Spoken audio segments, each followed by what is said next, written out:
Good morning, people. Sorry, I was doing a bunch of other stuff. Hello. Hi. Hey, Julie, Laura, Jose, Fit Puzzle Zone, Kia. Hello, sis. Who else did I see?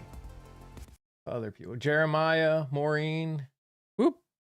Hello. Oh, we gotta get rid of that. We don't need that yet. We're not there yet. Hello. Hi, guys.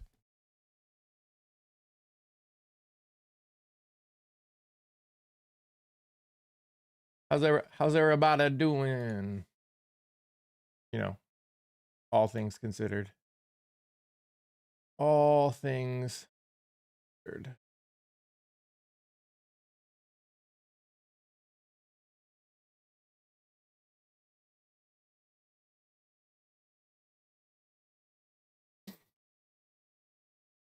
Bow,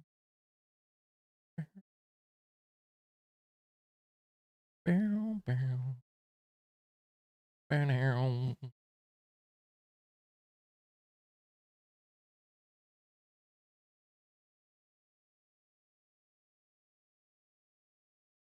Hey, Dee Dee. Good morning.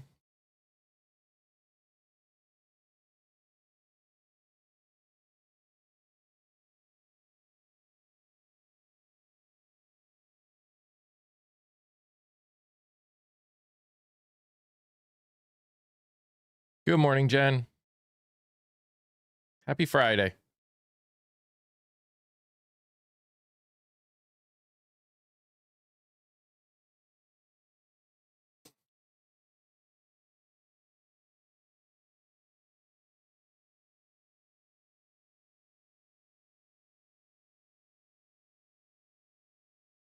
Wonder if anyone here is interested in having an informal book club. I'm sure there are quite a few people. We tried forming one on the Discord, and then it kind of fell through. I don't know what happened. There technically is a book channel on the Discord that they were trying to form. That'd be cool though if you guys did something like that. There you go. Got your first sign up.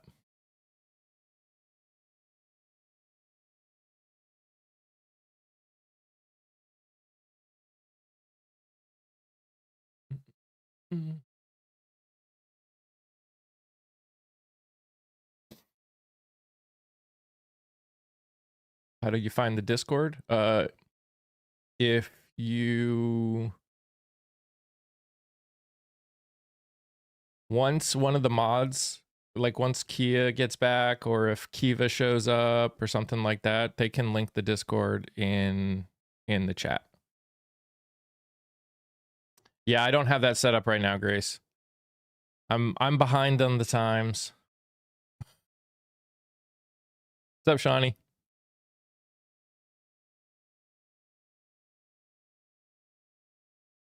Or if you just go into if you go into my TikTok on my main page, there's a link tree there. You can copy that link and paste it in.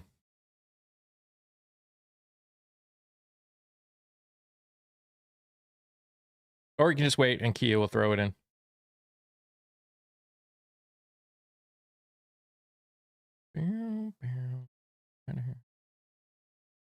Sure. Yeah, you could do that. Thanks, Shawnee.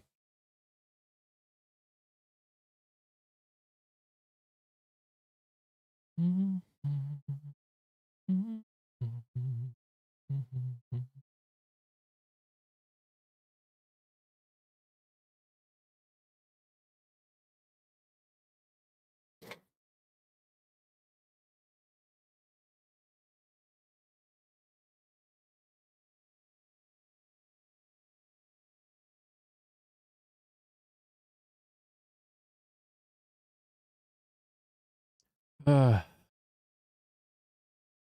I had 3 interviews yesterday. One of them was the video I just posted today.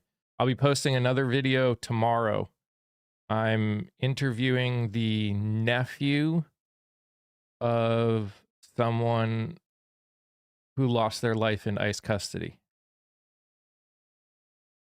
So that one's going to be a rough one, but that'll get posted tomorrow.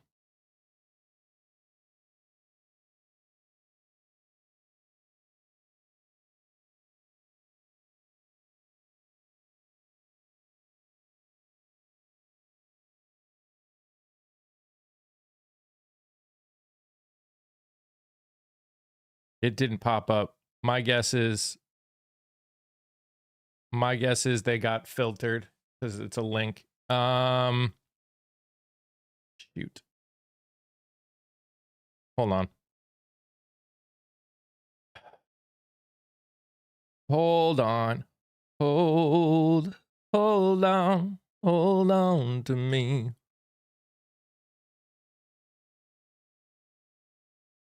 Cause I'm a little unsteady. A little unsteady. There you go.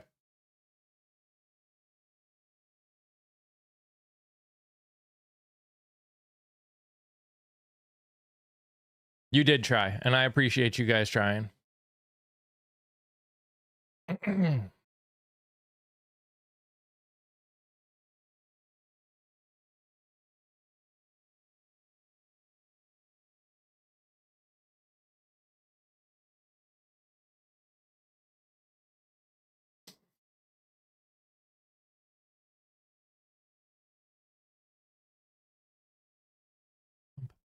Oh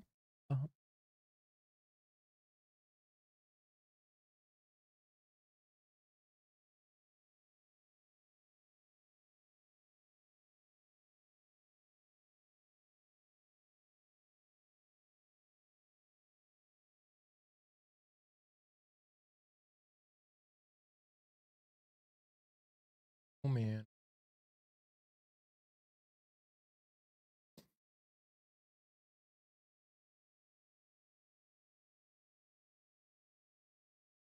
Hey, Catwoman.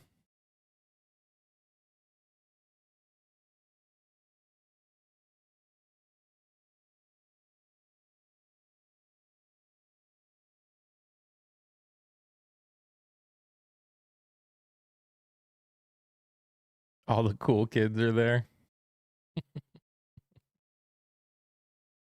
We're pretty cool. Can confirm. Can absolutely confirm.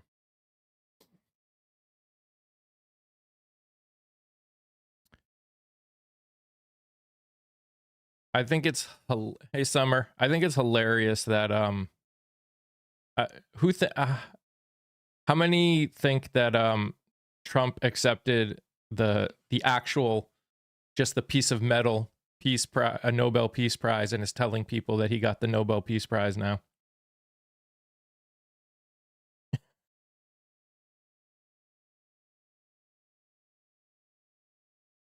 So much to the point that the Nobel committee had to come out and be like, yeah, holding that piece of metal doesn't mean you won a peace prize.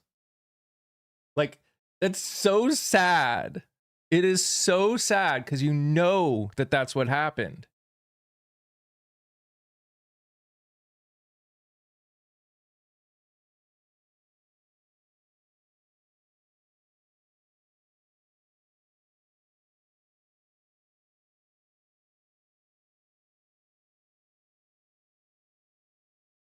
Yeah. I mean, in the grand scheme of things, if it gets her what she wants, it's not surprising that she did it. Like anyone that's like flips out about her doing that, it's like, what do you expect? She feels she won. She's in hiding. If giving away a piece of metal gets her what she wants, it's like you got a replica belt and saying he's a world champion. Yeah. If I buy an Emmy at a garage sale, I did not win an Emmy. Truth.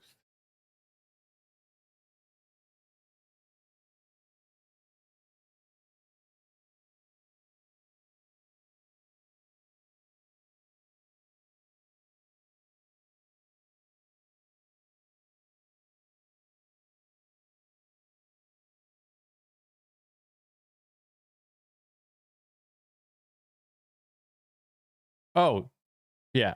There's no way she's getting anything. She's going to try, but there's no way she's getting anything. It's just it's an unfortunate fact.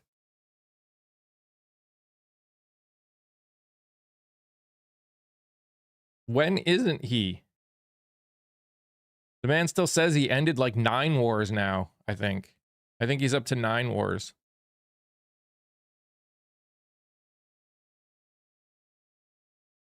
I saw it.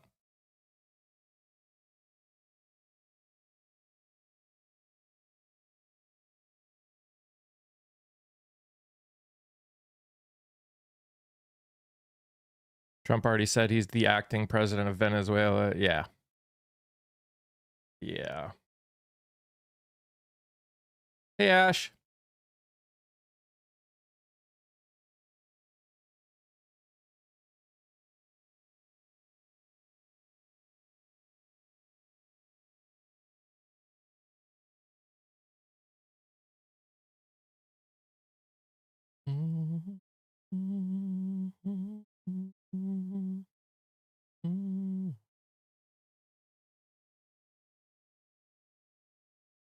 I have my dad's Bronze Star. Does that make you a veteran?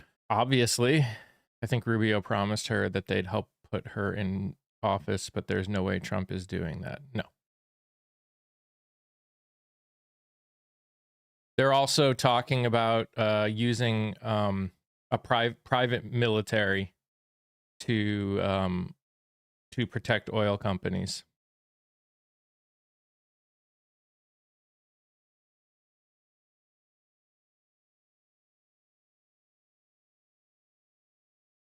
Because he knows he can't put active military over there. So instead we'll spend billions of dollars on private military. Thank you for your service.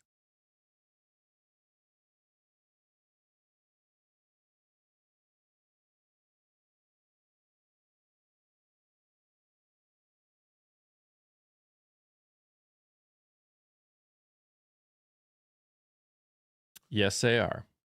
You know it's all about that grift. About that grift. Grift, grift, grift, grift, grift.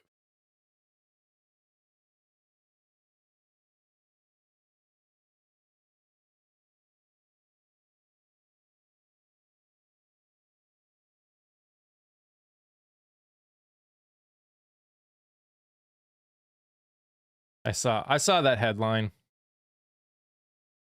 What's up, Silver? So much peace. This is the most peace administration of all time. No one has ever been more peace than this.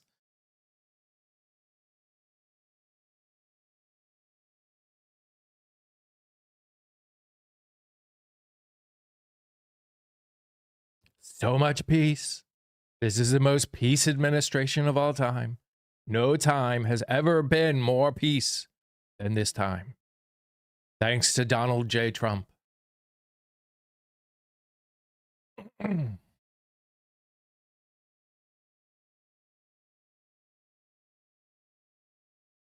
No, they'll use the people they used in Iraq and Afghanistan, the ones that have made billions of dollars.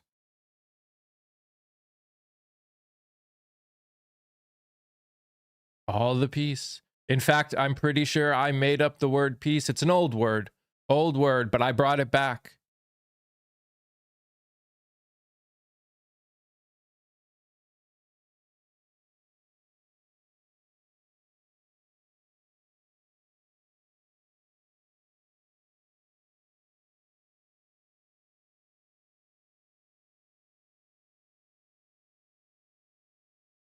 People forgot what peace was like until I showed up.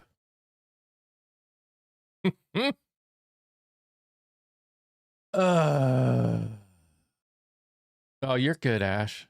We all have scatterbrain days. I'm just trying to keep up with all of the interviews. I had 3 interviews yesterday, and I'm doing 3 today.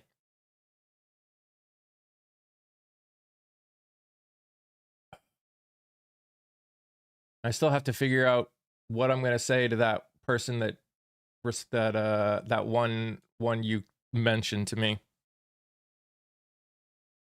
The lawyer.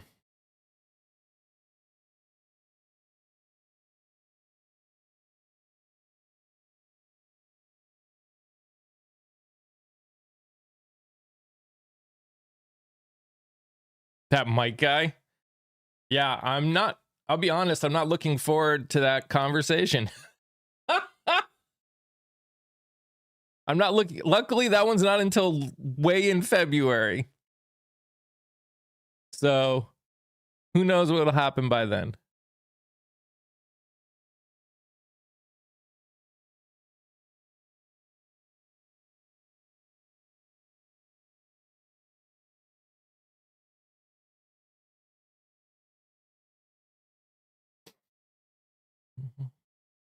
You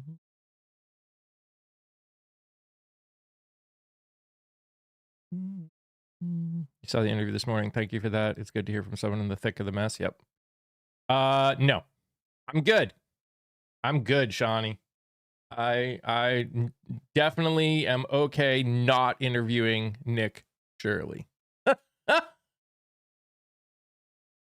I moved stuff in my kitchen to make room for the Christmas stuff, and now I don't remember where I put the regular stuff. Then I think of Trump's mushy mind, and I'm scared. Oh, yeah. No, I know, Ash. Polling in Greenland, 17% favor us taking it over. Only 4% by force. There's actually some that favor it by force? God.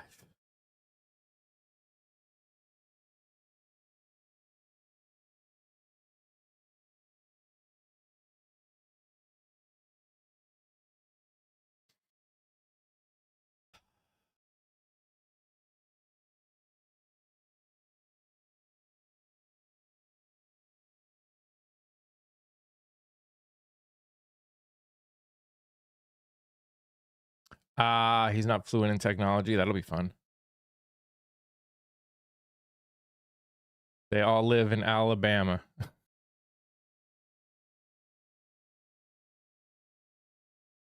Have I been able to get any NC reps? I'm talking to some people that are running for state rep. I am definitely interviewing some people that are running for state representative. I have not yet gotten anyone who's running for like the House.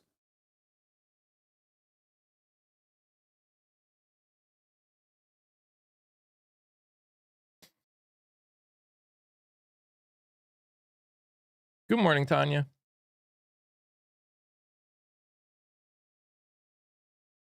We've reached out to at least one, but that's all I've heard from so far.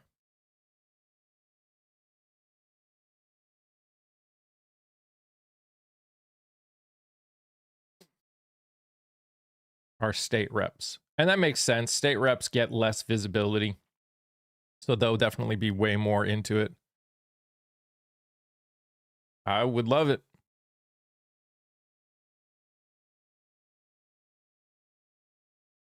Gee, color me shocked, Scott.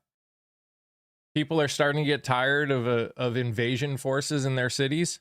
I can't imagine why people would be upset about that. It's boggling. It's mind-boggling, in fact.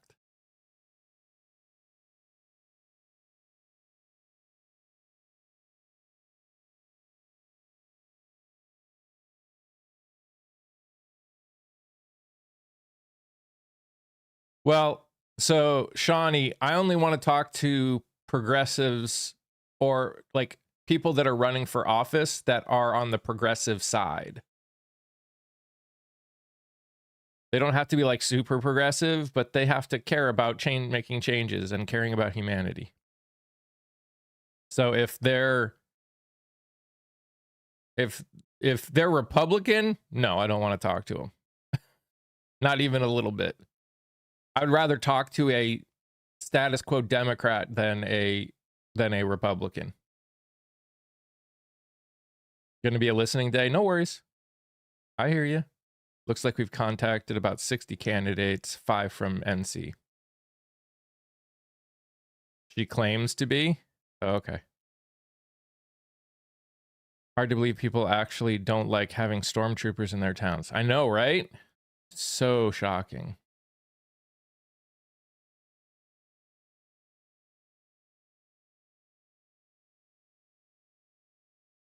And now that Peltola has entered the race in Alaska, there's a decent chance we will take the Senate too.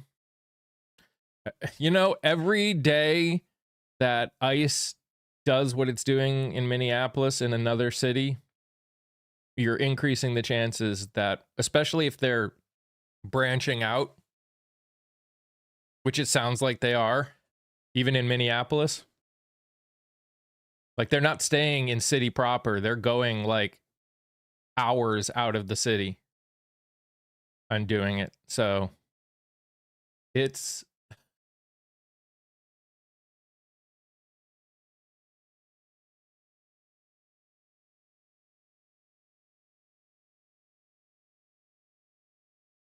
I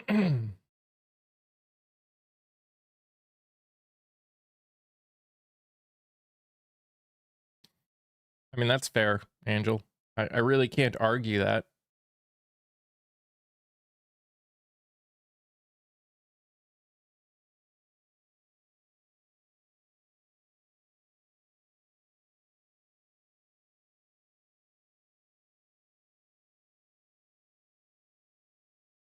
Peltola is a game changer in Alaska. Still hard, but she is the only Democrat who could win. Nice. I'll have to look into her. I have not. I do not know much about her. I heard the name, but that's all. That's all I know.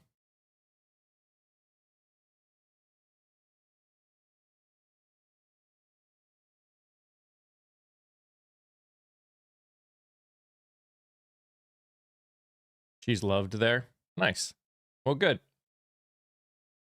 Good. Add her to the list.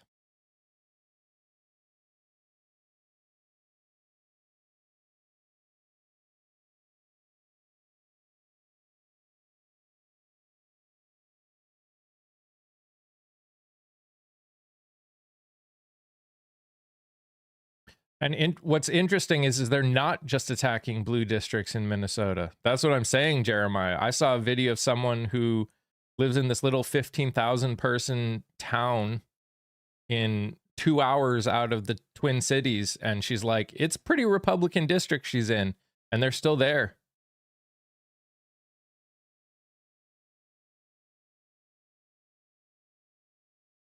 So I don't think they're being picky anymore.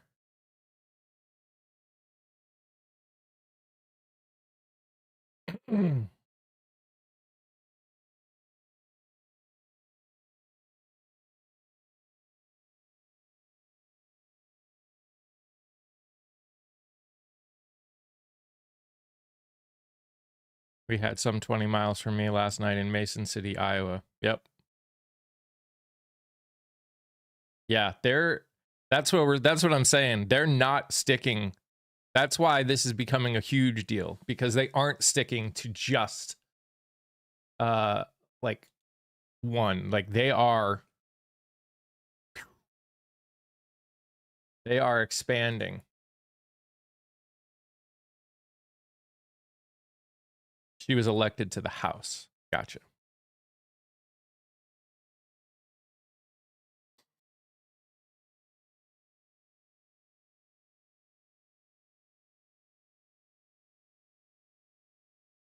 He does hate walls. That is true.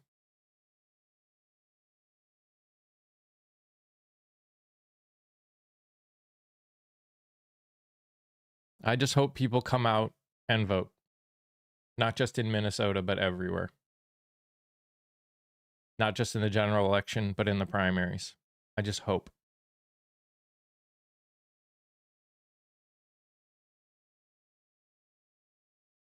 I didn't realize Alaska only had one representative in the House. That's crazy.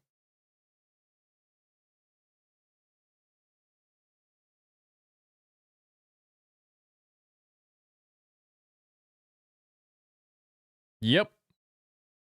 Yeah, they're getting really cocky. I actually think in terms, there's the smart people are getting scared of the response after Renee Good.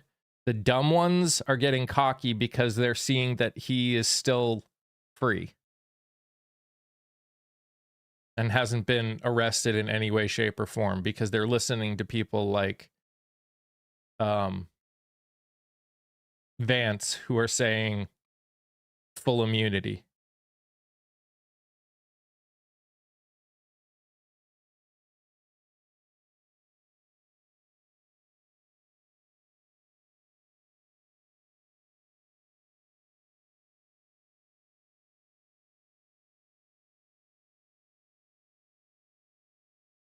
Well, I'm pretty sure his vice president is running. Or his, I guess his, not vice president, his, the whatever you call the second in command as the governor. Lieutenant governor. I think his lieutenant governor is running.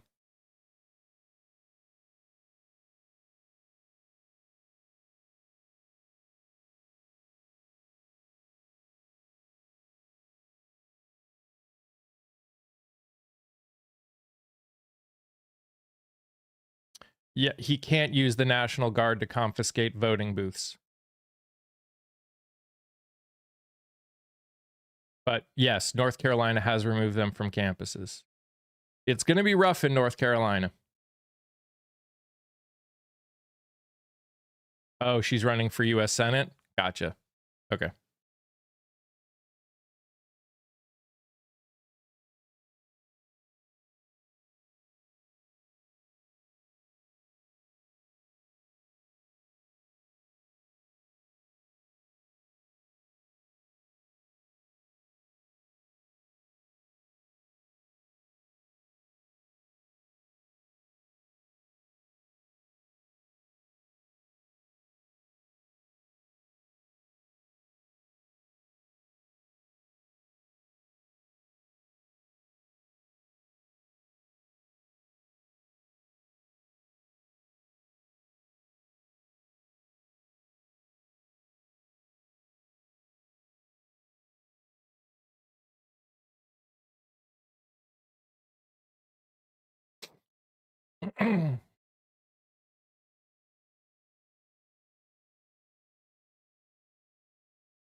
Actually, Shawnee, that one's a more what do you call it? That's a little different, unfortunately. The camps and stuff. Unfortunately, that's something we've been doing far too long and far too often. The states, by the Constitution, run our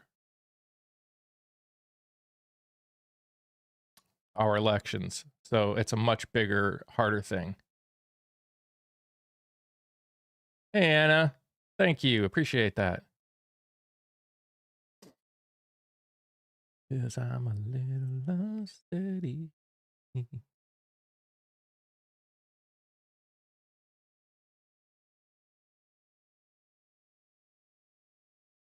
I mean, that's the biggest thing. Hey, Jimmy.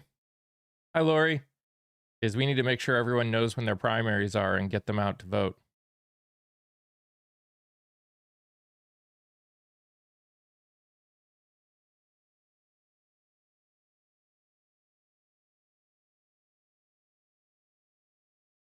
I hear you, Shawnee. I completely understand.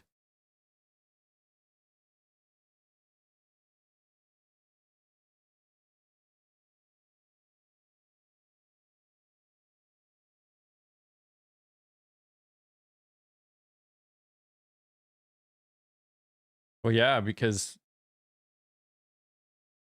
did you see his dumbass plan for healthcare?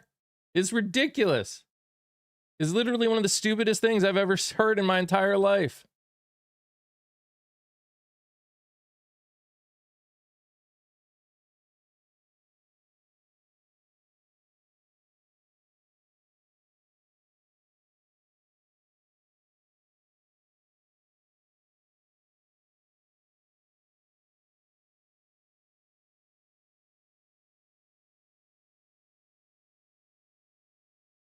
It's absolutely one of the stupidest things I've ever heard. Insurance companies are getting too much of our money. So here's some money that you can use to get health insurance, which is money you're giving to the health insurance companies.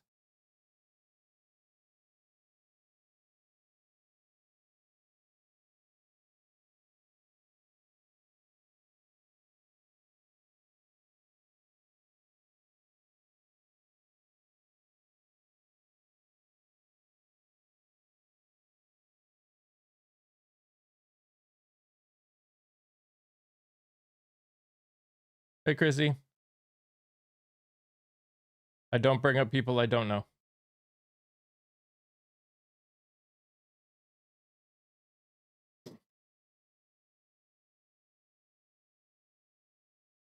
You can buy your own insurance already.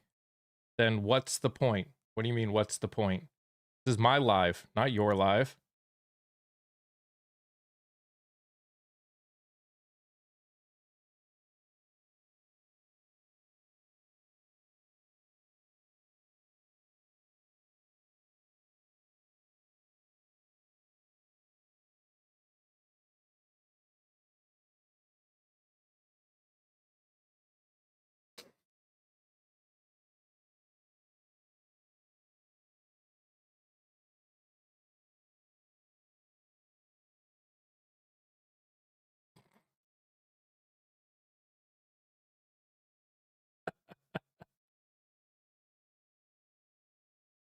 All right, kid.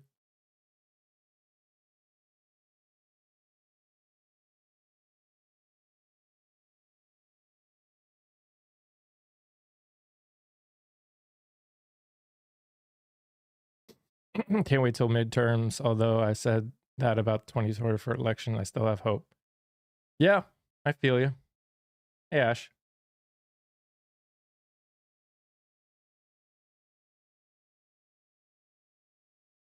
I love when people think that I care about what they think.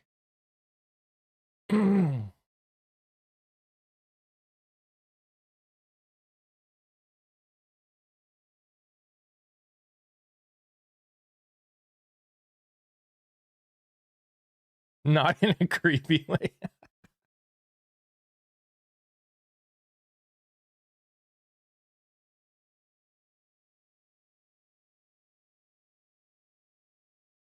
Undo? I mean, nothing gets undone per se. Hey, Justice. it will take a while to fix what this administration has done. One thing won't fix it. That's just a reality. It's going to take time to put back into place what this administration has destroyed. Yes. All the midterms will do is grow up, Katie. Child.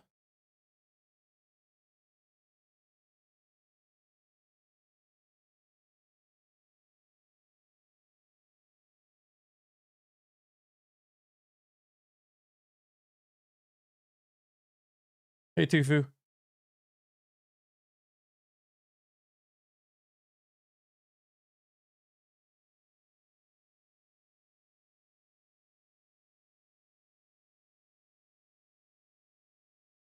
You ain't on board with trying to make this place as good as possible for everyone. That I have news for you. Yeah, I feel you, Silver.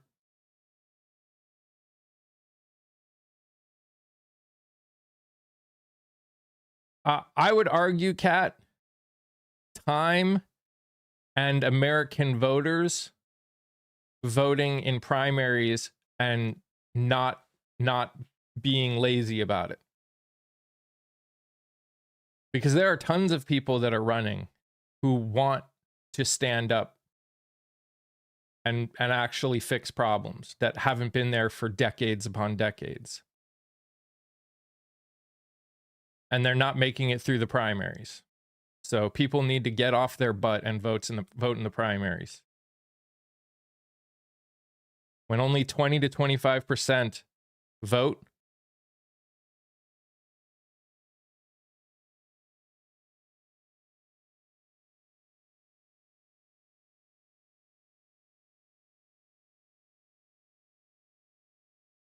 The game is not fixed, Airborne. People don't vote.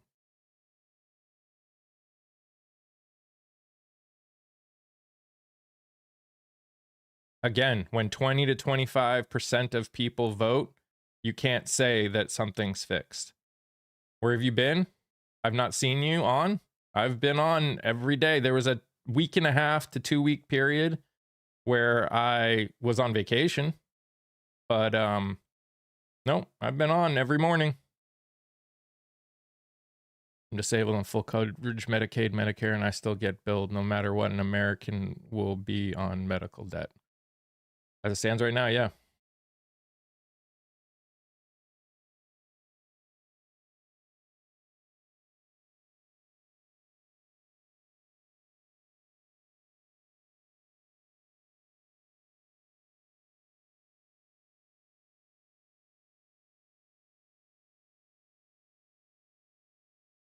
I don't even know what he said. All right. Let's bring some people in. Your community people, you're welcome to come up. What's up, Scott? Good morning. How are you? I'm doing fine, thank you. And yourself? I am doing good. I'm tired. I was telling people I did 3 interviews yesterday. I got 3 today. I got 1 tomorrow. The woman did not lose her life trying to hit a law enforcement officer. Grow up, John. Even it does not matter. Good morning, Scott. Good morning, Books. Good morning, brother. Good morning, chat.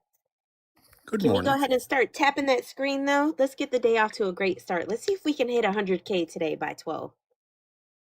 That would be insane. You know, it was not lost on me. There's been a lot of data released in the last couple days. And as always, as I prepare my midterm sheets, I take a look at all the polling data. And things are rather strange. The approval rating of the American people for Greenland is 17%. And only 4% of those would favor taking it by force. What about the approval rating of ICE and Donald Trump's use of ICE? In March, the American people favored Trump's use of ICE by 3%. That is now down 17%. That's a 20-point drop. And since people will ask me for my sources, that's Quinnipiac. CNN SARS poll. 51% of the American people feel less safe with ICE. 31% feel more safe with ICE. Again, -20. On immigration, CNN SARS. Trump went from a 3-point surplus, +3 on the immigration issue, which was his strongest issue, the only issue of the major issues where he had a plus rating.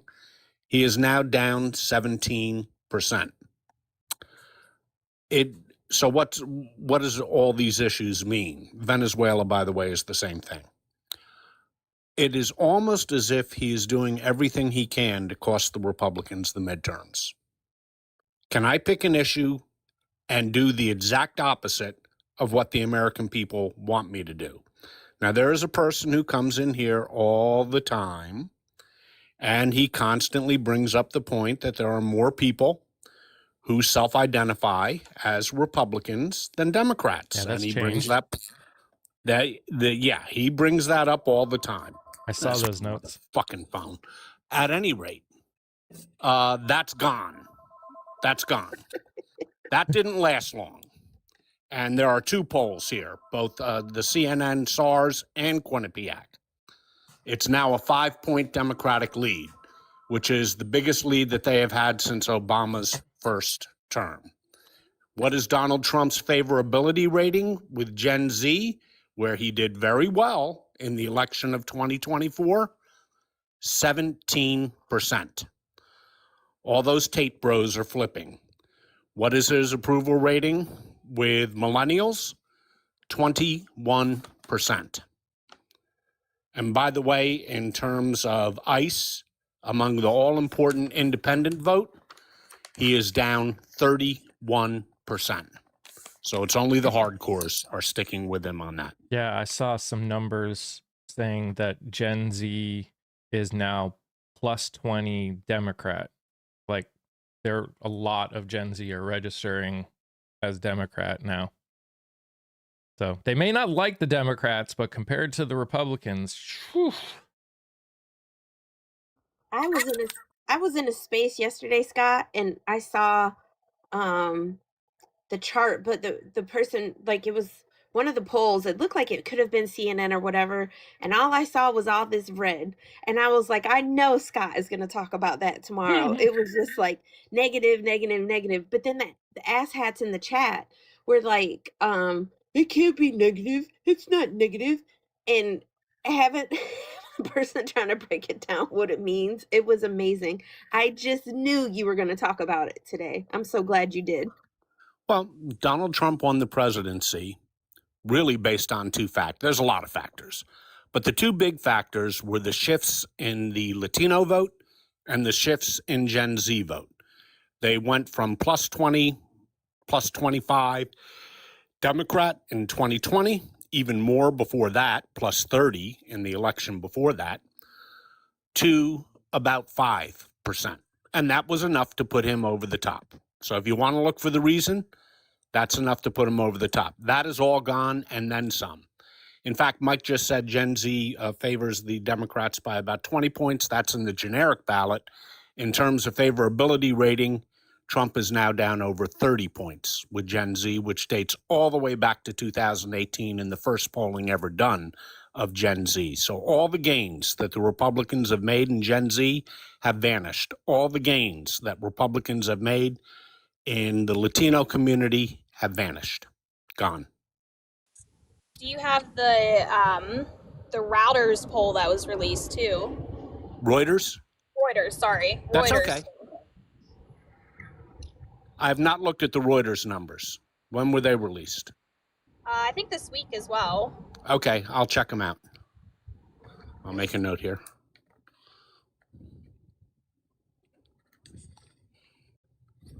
What did you see in that? Same thing? I would assume. A lot of the same thing. Yeah. See you in T. You are FAFOing out of this chat. Goodbye. Oh, it's fake news. Oh, okay. Hi, Shelblin. I want to make sure I say that right. What's up, Dan? Yeah, and I want to reflect back on the poll numbers, because I know we've talked a lot about polling and the issues with the polling numbers that we've had in the past, and a lot of the polls that got things wrong with the last election. But we do know now that one of the most solid poll numbers that we have and the most accurate is the generic ballot. And if I remember correctly, the generic ballot was only about one off and had the GOP ahead, I think like a plus 2 or 3 1 month before the election, compared to a lot of the other ones. And right now, the last polling numbers that we got with the generic ballot were, a plus 11? Well, it depends on which generic you're looking at. A couple of things on the generic ballot. You are quite right. The generic ballot has historically been very accurate in predicting elections. For instance, in 2018, the generic ballot had the Democrats up 8 going into the election. The Democrats won by 8. And you're quite right in the election of 2024. The problem wasn't the polling in 2024. The problem was that a great many members of our community, myself included, didn't want to believe the polling. The polling was pretty damned accurate. The polling, as you went into election day, showed Trump up by a point and a half. That's what he won by. It was pretty damned accurate. And the generic right now, you have a high with Marist and Atlas, which have both A-rated polls, and they have it at 14. However, the polling average is about 5, 6. Either way, and Gallup just came out this week with 8, which is just about where I think it is. 2 things to remember here, books, about the generic ballot right now. That is being taken of all voters. Come midsummer, they will shift their model to likely voters, which is far more accurate. That will lead to a bump towards the Democrats in the generic ballot. Why is that? Because consistently, since the election, Democrats have been 20% more likely to vote than Republicans. So there will be a bump in the generic ballot, but we're going to have to wait until the forecast models shift to the likely voter model. So I'm looking at about an 8 to 10 generic ballot. If it's 8, obviously the Democrats take the House. If it's 5, the Democrats take the House. If it's 4, the Democrats take the House. If it's 8, 9, once you get around 10, the Democrats will become favored to take the Senate as well. But it would have to be at 10, which is an astronomically high number. But I think we're getting close to that.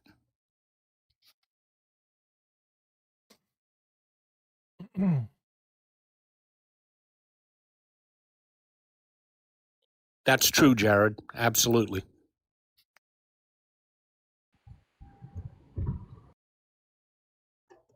The question is really not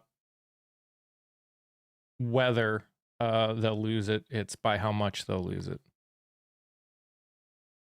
Yeah, and I'm with you, Mike. I never say never, but I mean, we are getting awfully close to that cake being baked in terms of the House.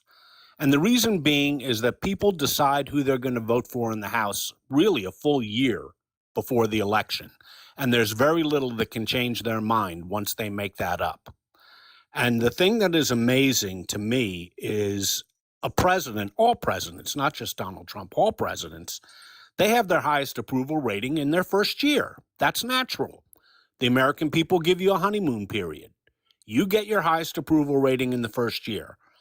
And Trump's approval ratings are the lowest of any first-year president in history. They are terrible. Aren't they like in the low 30s, Scott, or something like that? A couple polls have them like that. I would put the average of A-rated polls at about 38 to 40. Gallup has them at 36 and has had them at 36 for 2 months in a row. Sorry. I just got I got a tip over, and it says for Kia. It was a video link. They basically gave me a tip, and they wanted me to they gave me a YouTube link for you. Hold on, let me. Oh gosh, the fact that you're laughing is scaring me. Oh, where is it? Hold on. You have to look on the tube. I'm not gonna do it everywhere. It's too annoying.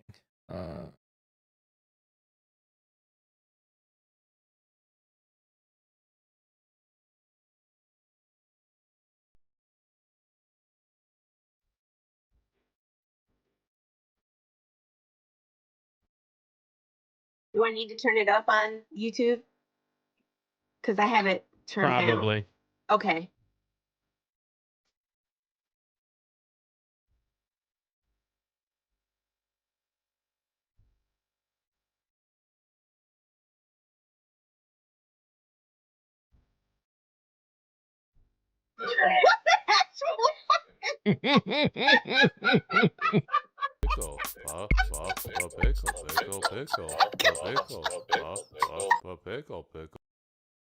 So now I can say that I've done whatever that was, but I did it, and thank you for whoever gave for that.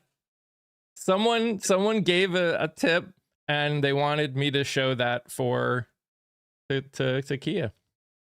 Yeah, it was a big, juicy, disgusting pickle in the middle of a screen with a freaking song. Pickle. Oh, they all heard it. They all heard the song. They just didn't see the pickle, so. Oh my god, what the hell? Oh my God, who would do that to me? I don't know. It says anonymous, so Yeah, right. Oh my God. I was not expecting a giant, juicy fucking pickle with a beaded song behind it to come why up. do you think I started cracking up? Because I wasn't expecting that either, especially based on the amount. I was expecting actually something worse, not something hilarious. So Yes, I'm traumatized. You know something else? This is totally off topic, but does have to do with politics. Did you see that Christie Cinema is getting sued in Durham because North Carolina is one of the states that still allow you to sue for alienation of affection if you get caught cheating and you're married, and evidently she caused the marriage breakup of some kind of security officer on her detail or whatever, and she's getting sued in North Carolina out of Durham now. interesting. Yeah, WRAL was showing it all on TV last night. Enough of this madness. No argument there. Guys, if you haven't watched the full video, especially if you're someone new here and you came from the clip that I posted today, make sure you go watch the video like that I but Is somebody else getting you know, crosstalk? our neighborhood. No, you might have to drop and then we can bring you back up. No, I was hearing it for a second. It was Oh, like someone's mic was taking over, and as soon as we saw her, everyone Mike, could you rushed drop me and then we'll right pick to her. up? Yeah. I checked in with her throughout the months. Interesting. Yeah, it's like you had another video coming in or something. I've had that happen where sometimes at the bottom of the Got screen. down, one is still missing. And they were taking Okay, November. just drop me, Mike. One is Okay. in the system finally. Scott, what you might need to do, you might need to go ahead and close out of TikTok and then like make sure you swipe the app like out of your Yeah. in the background, like completely shut it all the way down and then come back in and see if that helps. There's obviously some other video playing in the background, yeah.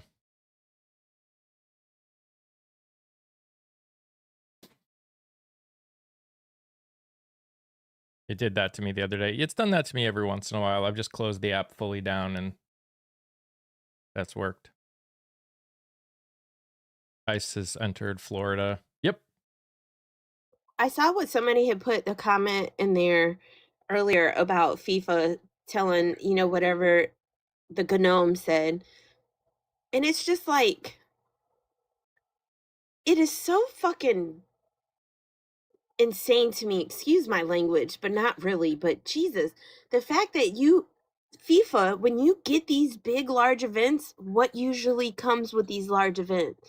Money, money, money, money, money, money. And you're literally just gonna make all the people take all that money somewhere else. But America first, right?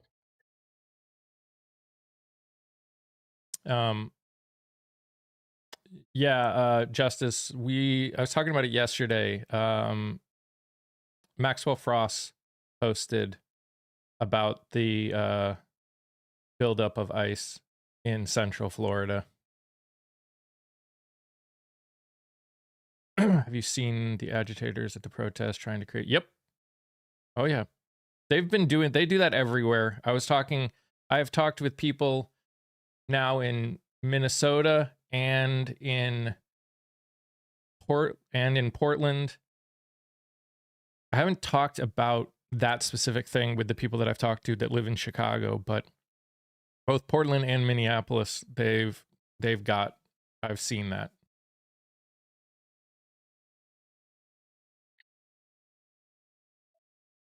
They booked 200 hotel rooms around Kissimmee, Florida. I thought it was Kissimmee. That's what I said. Kissimmee. Wait a minute. It sounded different the first time he said it. Nope. That's what I said. Oh my gosh. Hi, Lisa. Kissimmee. Kissimmee. Oh, Kissimmee? Because it sounded like you said Kissimmee. And I'm like, no, it's an I, Kissimmee. That's why I was like, wait a minute, Kissimmee. You got to understand, I grew up in Massachusetts where half the city names don't sound like they like what they're named. I mean, I grew up in upstate New York where you've got Poughkeepsie and and you got Ithaca and you got Utica and you've got all these other indigenous names. I feel you. Well, try Worcester, Mass, although you probably have already mentioned that one. You look at Worcester, it looks like it's spelled Worcester, but it's not. It's pronounced Worcester. Worcester, By the way, I Gloucester, apologize. Peabody. That's the weirdest thing I've ever had happen to me on TikTok. I was caught in somebody else's live while I was talking to you, and no matter where I went on TikTok, I tried dropping you and just going on my FYP, it was still there. I tried going in somebody else's space, it was still there. I was caught on somebody else's live. Yep. Weird. Yeah, it's been doing that a lot lately. It did it to me too. I had to just shut the whole thing down and come back in. Yep. Well, I even tried that, and that didn't work, so I shut my phone off. That did work. Well, there you go. So. Yeah, I've had that happen, and it's like I was talking to my sister, and this live just kept coming through. And I was like, "What the hell?" Yeah, getting back to what Books was saying, I do agree with you, Books. I think one of the most accurate indicators is the generic ballot. At least historically, it has been. Are we certain that the generic ballot is where it was in 2018? In 2018 midterms, it was plus 8 Democrats, and that led to a 41-seat pickup in the House. I'm not sure, because the generic ballots by reputable pollsters have been a bit all over the place. But one thing is certain, they have been consistently rising, and rising rather rapidly. Don't forget, it started out plus 3 Republican, when Trump started his term.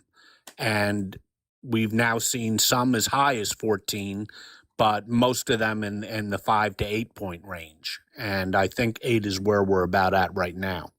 And the trend line is going up, because when you look, and how do I know the trend line is going up? Because I want it to go up? No. I deal with strictly data. And when you look at Trump's approval ratings on the major issues, economics especially, he's down, and I think this is what Kia saw. When you say 29 to 32%, that's his approval rating on the economy, Kia, not his overall approval rating. And your overall approval rating will always tend to move towards your approval rating on the major issue.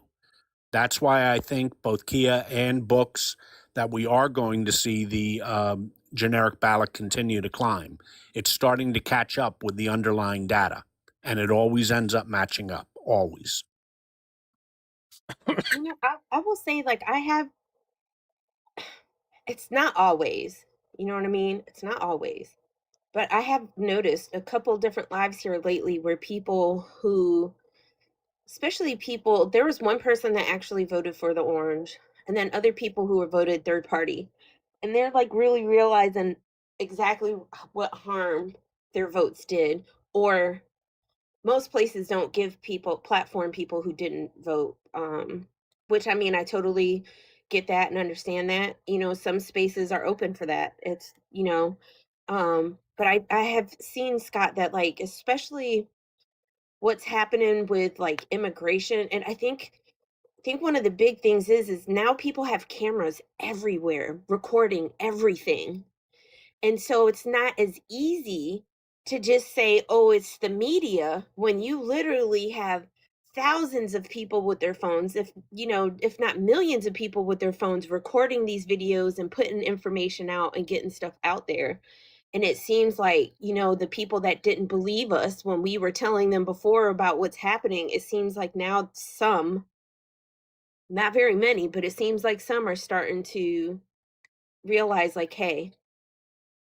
Yeah, Kia, I'm sorry. I wasn't clear. It's my fault. When I say that the data matches up, the data can be wrong, definitely. But the data will consistently match up with its underlying data in a particular poll. That's what I meant by that. I didn't mean that polling is always accurate. No, and I know it came out that way, and I can understand how you felt that that's what I was saying. That isn't what I mean. What I mean is, if you're running X poll, let's just call it X poll, and his approval rating is 30% on the economy, and that's the overwhelmingly important issue, and his overall approval rating is like at 40, that 40 will end up moving towards the 30 figure. It'll end up moving towards the figure on the most important issue. Now, the whole poll can be wrong, but within the poll, it will end up being consistent. That it's a law of statistics is what I was talking about. But I didn't mean to imply that polling is always correct, because of course it isn't. Do we have any polling that breaks down the numbers into more demographics? I'm always interested in looking at the demographics behind it, especially for YT women, like suburban women, because I feel like they're a very big, like, kind of like swing vote in a lot of particular areas. All does. And if they do, it's called the crosstabs. You might remember from the election, I know Kia and Mike will remember, I always said, don't pay any attention to the top line number, the number that you see in the newspaper. He's at a 38% approval rating. He's at 41. Open up and look. They're called the crosstabs. And the crosstabs will always give you much more detailed information, especially breaking it down by income, breaking it down by sex, breaking it down by racial, ethnic groups, breaking it down by age demographics. Those are called the crosstabs, and that's where you get the real information. More importantly, when I was talking about how's he doing on this one issue, you look at what the major issues are, and you look at any politician, not just the president, you look at their approval rating on that major issue. And because that is pretty much where the overall approval rating is going to eventually drift to. That's called the downside. So that's how you look at polling data. But you're quite right, Books.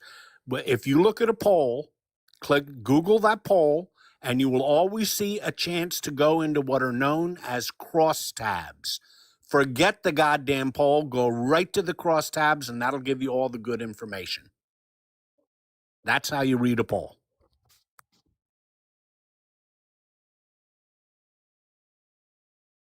There you go.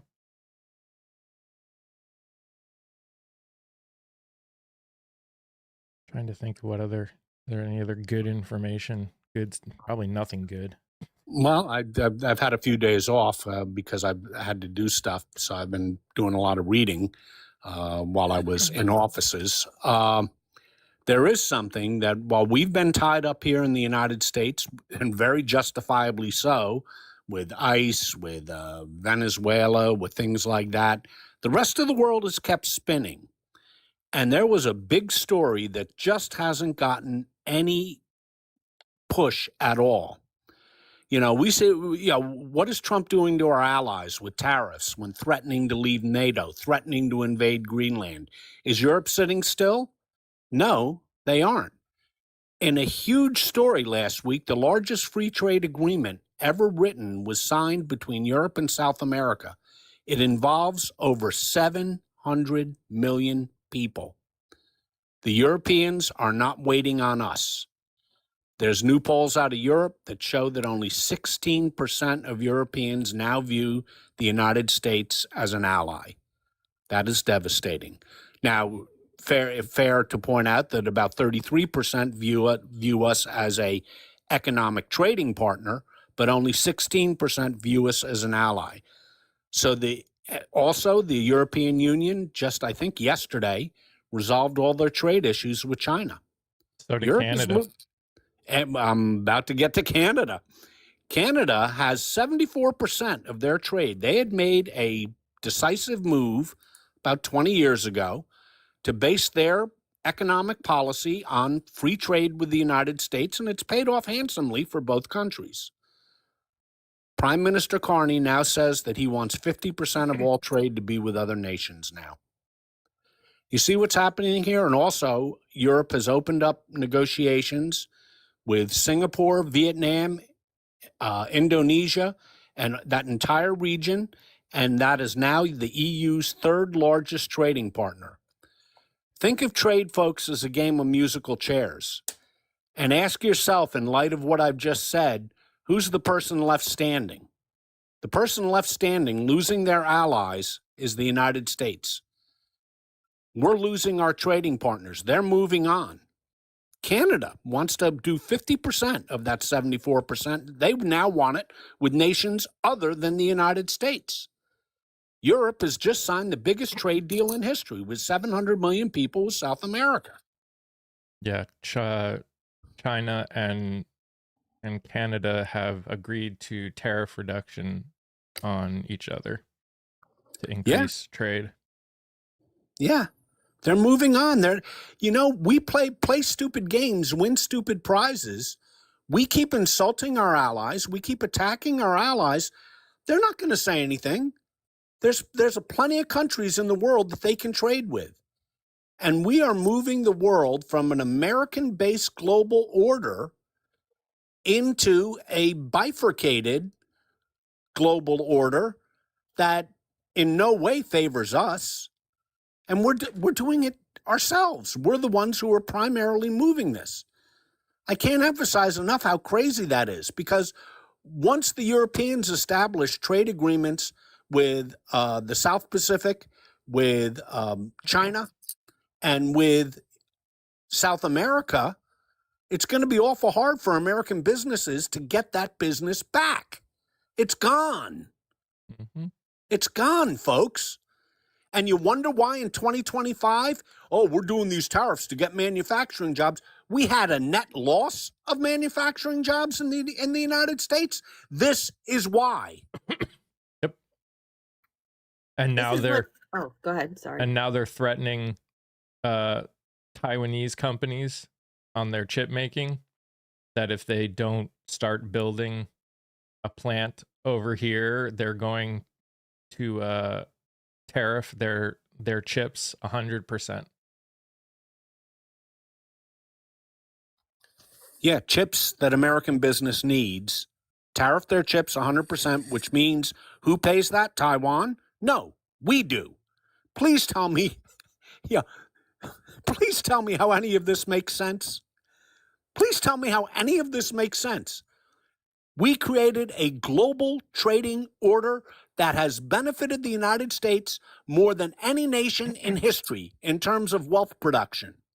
And we are tearing it apart. And the people that we are tearing apart are saying, okay, we'll find other people to trade with. Yeah. And like I said, it's a game of musical chairs, and we're the ones left standing. Where is that going to put the American economy in 15 years? And I want to make the point that somebody was bringing up with companies went overseas because of lower wages there. The part of that is true, like companies going overseas. The problem is that people don't look at deeper into what jobs were going overseas. The jobs that were tending to go overseas are lower paying jobs that the majority of Americans are not going to want, or that we have outgrown as a country. Our economy and all economies across the world, when they start booming, when they start expanding and progressing, they're always moving into higher level, like service, technology type of jobs, away from lower level manufacturing style jobs. So we really haven't lost an immense amount of jobs compared to jobs that we've gained in other areas that are more suited to our economy. Good point. What I was going to say second ago, what we were talking about before the conversation changed, was what Scott was talking about with Canada and what everybody was doing is when I kept talking about people do not understand the intersectionality of it all. Being global means that we are intersectionally connected to other countries. And when we try to be the big bully in these other countries, for some reason, some people are like, if you just do what they want, you're going to be okay. They're not doing that. They have their whole own presidents and leaders and economies and people that they have to take care of. Like, I wish people would just wake up and realize we cannot be who we are in this world all by ourselves. Bingo. That is exactly the point. That is exactly the point. Europe isn't screaming. Europe isn't burning American flags in the streets, although they probably will be soon. They're not burning American flags in the streets. They are moving on. Have you ever taken a look at the size of the economy of Europe? It's huge. We need them as a trading partner. We make a lot of money. They make a lot of money from us. We created an entire structure that, frankly, largely benefits the United States. And we are ripping it apart for what exactly? For what? Antonio, I promise that we are not only talking about Canada. We talk about Canada. We talk about what's being talked about. And as a whole, we're hearing talk about Canada a lot more lately. But we know how much Mexico does for us and how much he is destroying that relationship as well. Trust me, we talk about it, and at least we are aware. I have not heard about any specific agreements between Mexico and other places that are countering what's going on between us and Mexico. But if there are ones, we'll definitely talk about it. When I see them, we'll definitely talk about it. But trust me, we're talking about anybody and everybody. Yeah, and what Kia said is exactly the point. These other countries have their own economies, their own governments, their own interests. Nations don't operate out of friendship. They operate out of shared interests. And these other countries, if we're going to make it too hard for them, will simply move on. There's another 170 countries in the world that they can trade with, and they will, and they are. Mm-hmm. Look at what the Europeans are doing. Yeah, and look at what some of those countries are doing for themselves as well. You have Mexico, who just increased their wages immensely. They are focused on lifting people out of poverty specifically to mitigate the D-rug problems that they have and G problems that they have. I don't know if I can say the word or you understand what I'm saying, but they're investing in their people. Then you have China, who historically and really still have focused on their own people, on again lifting the most amount of people that they can out of poverty. They have slowly been branching out into their foreign policies with interventions in Africa, but the way that they are doing it is completely different than historically America has done it. They are looking for trade partners, especially for like precious metals and minerals in Africa, but they're investing in the people there. So in return for resources, they are building schools, they are building hospitals, and they are improving the lives of the people there. And when we talk about, this is one of the things that gets me so frustrated about this talk about Greenland. And, Russia and China are going to go after Greenland. First of all, it's a ridiculous notion because they're part of NATO. They're part of our allies. We already have military base established there. I mean, it's absolutely ridiculous. But what's also ridiculous about it is that America has the highest rate of intervention and of wars and of everything that you can think of when it comes to foreign policy. And China hasn't even been in pretty much any wars or hardly any skirmishes in any modern times. And Russia, obviously, with Ukraine, but Russia is not even as much as America has been involved in. Well, I agree with you up to Russia, but your main point is the important point. Greenland is a part of Denmark, Denmark is a member of NATO. Greenland is a member of NATO. Russia and China aren't going to do a goddamn thing in Greenland. Secondly, we have a 1951 treaty with Greenland, not an agreement, a treaty with Greenland, which allows us to put as many military bases as we want. Greenland since 1940 has never once, not once, refused any American request whatsoever, military or economic. They haven't refused us at all. We used to have, And this is the way we treat an ally? we used to have like 10 or 12 military bases on Greenland at one point. We chose to bring it down. Greenland didn't say get rid of them. We did. Exactly, Mike. That's exactly the point. And, you know, what will be the net effect should we make a move on Greenland, which I still can't imagine that we will. The net effect, if we make a move on Greenland, no, we're not going to go to war with Europe. That's not going to happen.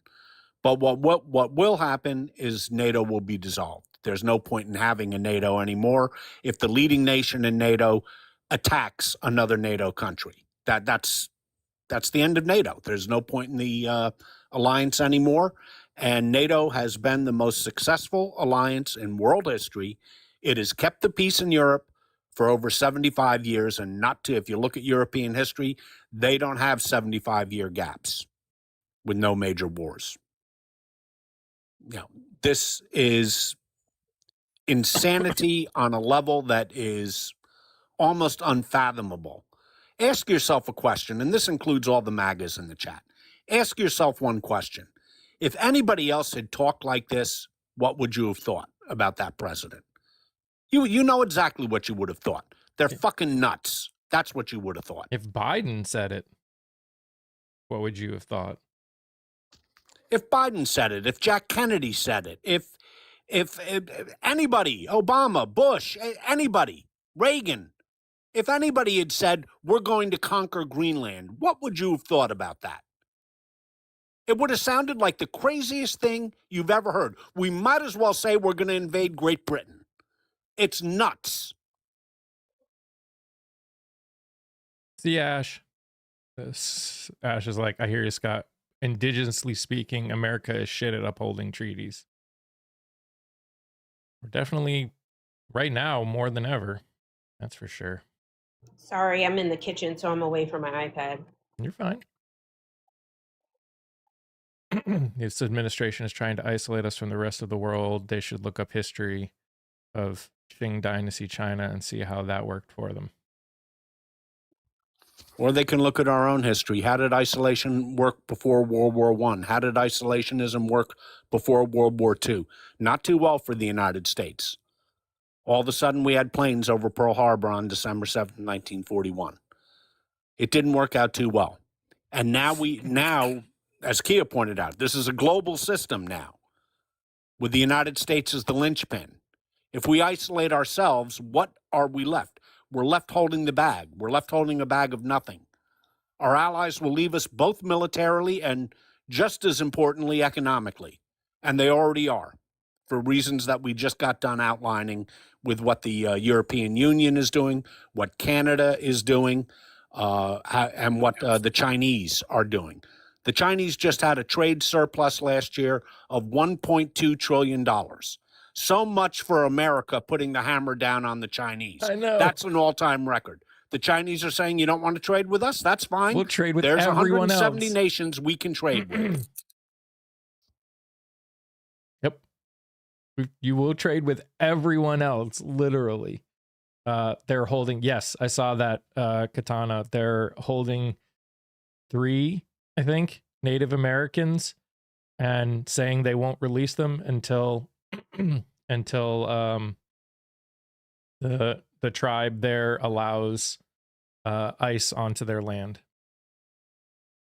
Yep. I saw that story. Good morning, guys. Morning. I was going to piggybacking off what Scott said.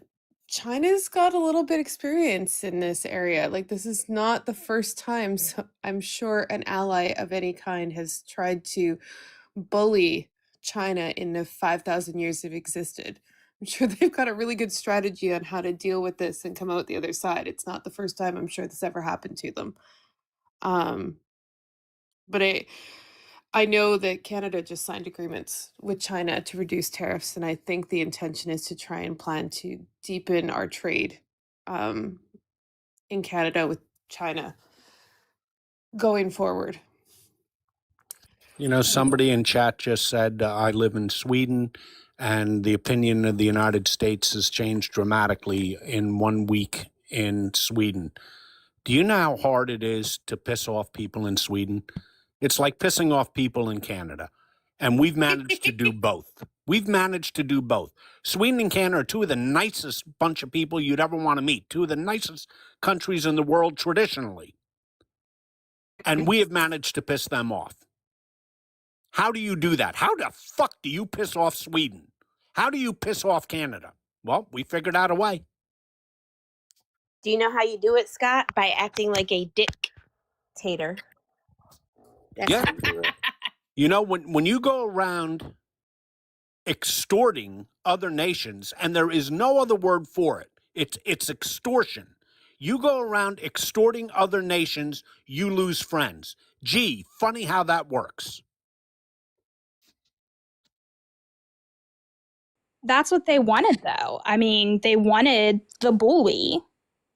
They literally love that Trump is apparently a bully. And for some reason, they think that that's going to get us somewhere in 2026 with the rest of the world. Yes, they believe that that if you have power, you should use it to. That the way to show the power is to use it against other people to get what you want. Hey, chat, real quick, sorry. I just muted and unmuted a comment. We don't do ableism in here, whether you spell the word correctly or not. We're not using that term. We don't use that kind of language in this space. Please refrain from saying that kind of stuff.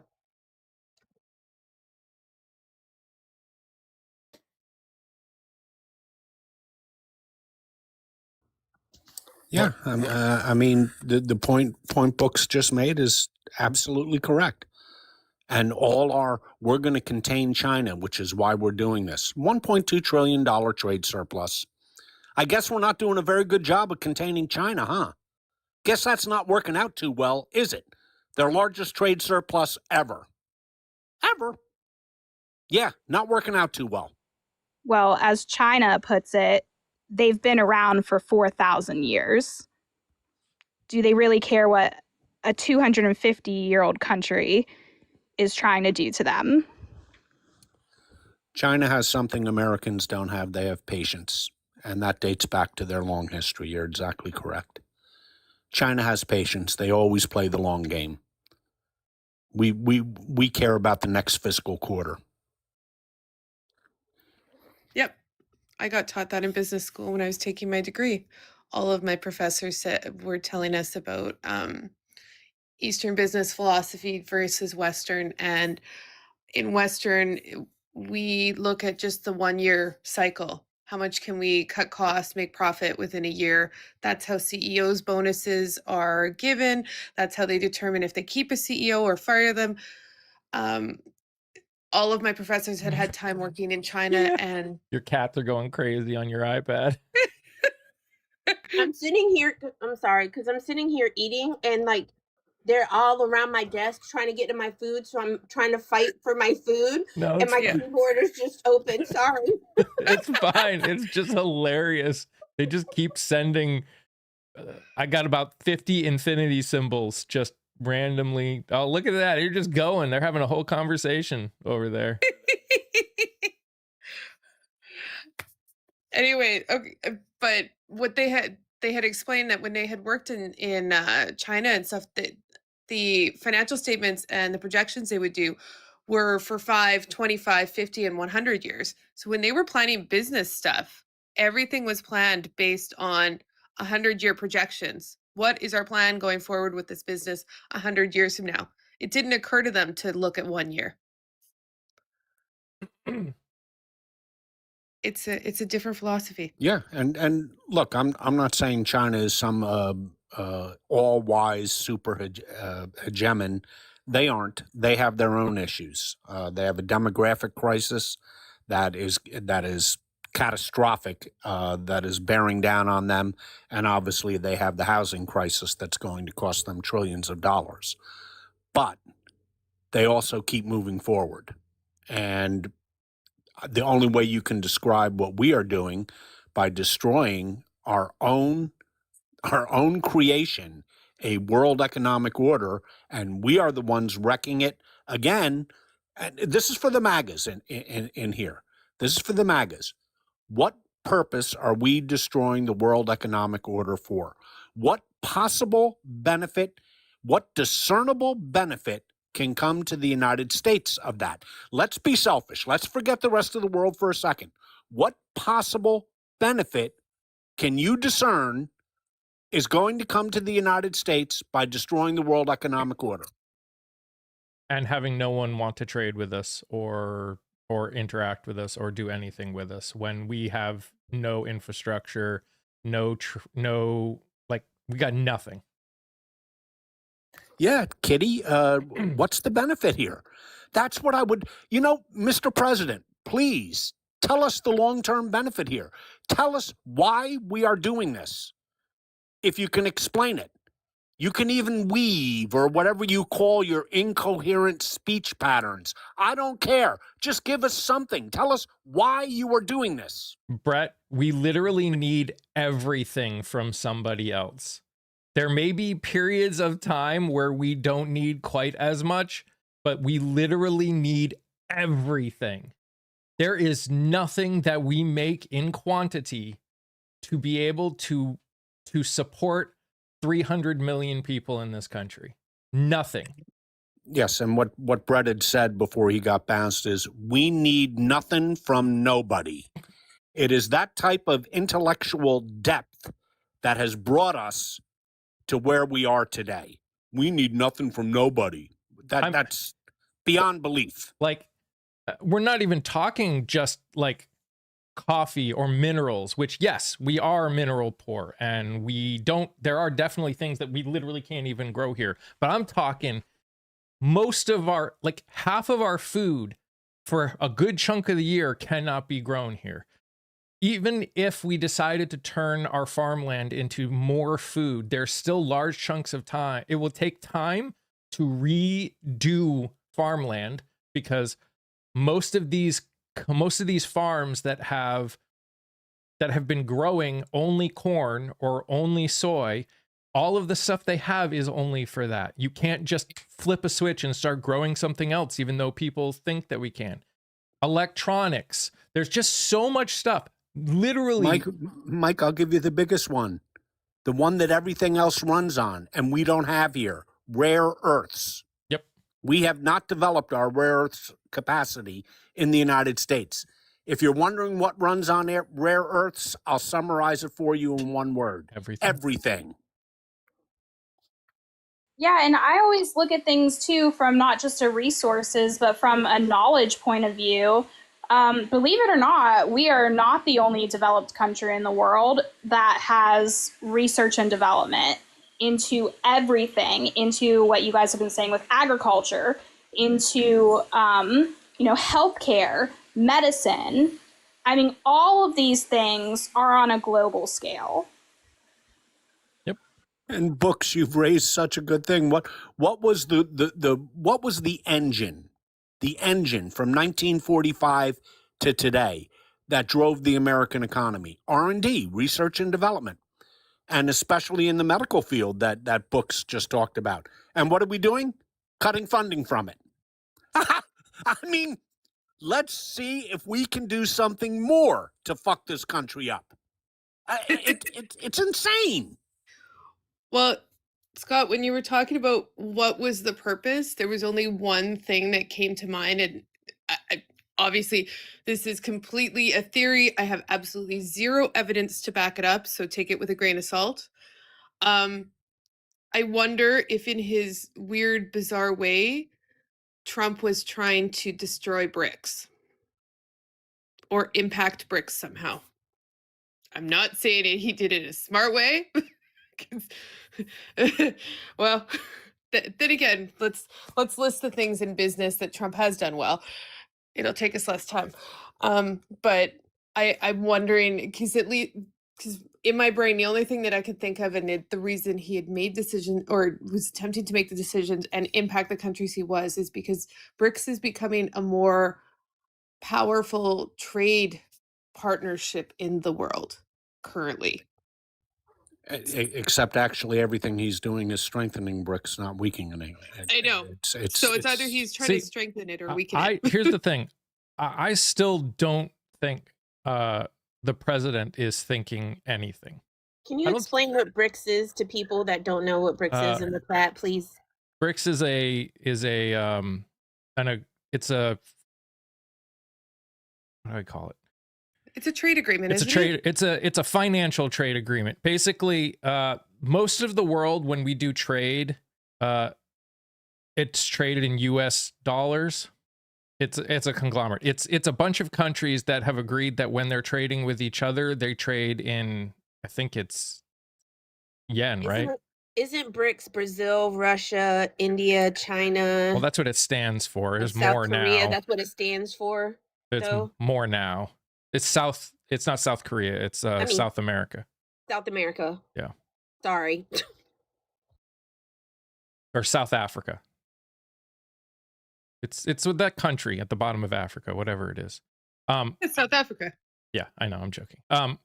But yeah, so it's just a form of, it's a trade agreement that between the countries that are a part of it, they basically trade with each other on a different monetary, on different money. It's not the US dollar. Yeah, and somebody had asked me what SWIFT is. SWIFT is what banks use to communicate with each other on an international scale. On the other side, welcome to the Muckers. M Fox, welcome. Thanks for your joining of the membership. And Philip put a nice detailed description in there for BRICS. It says BRICS is an informal group of major emerging economies: Brazil, Russia, India, China, South Africa, and newer members, Egypt, Ethiopia, Iran, Saudi Arabia, and the UAE, focused on challenging Western economic dominance, promoting South global cooperation, and reforming global governance, acting as a forum for political and economic coordination. Now, bear in mind, a lot of those countries still trade in U.S. dollars too. Yeah, I mean, it's not mutually exclusive, so that should be borne in mind. Yep. And quite frankly, I think the whole threat from BRICS isn't as dire as people make it out to be, and it doesn't even have to be a threat in and of itself. Two things can be true at once. But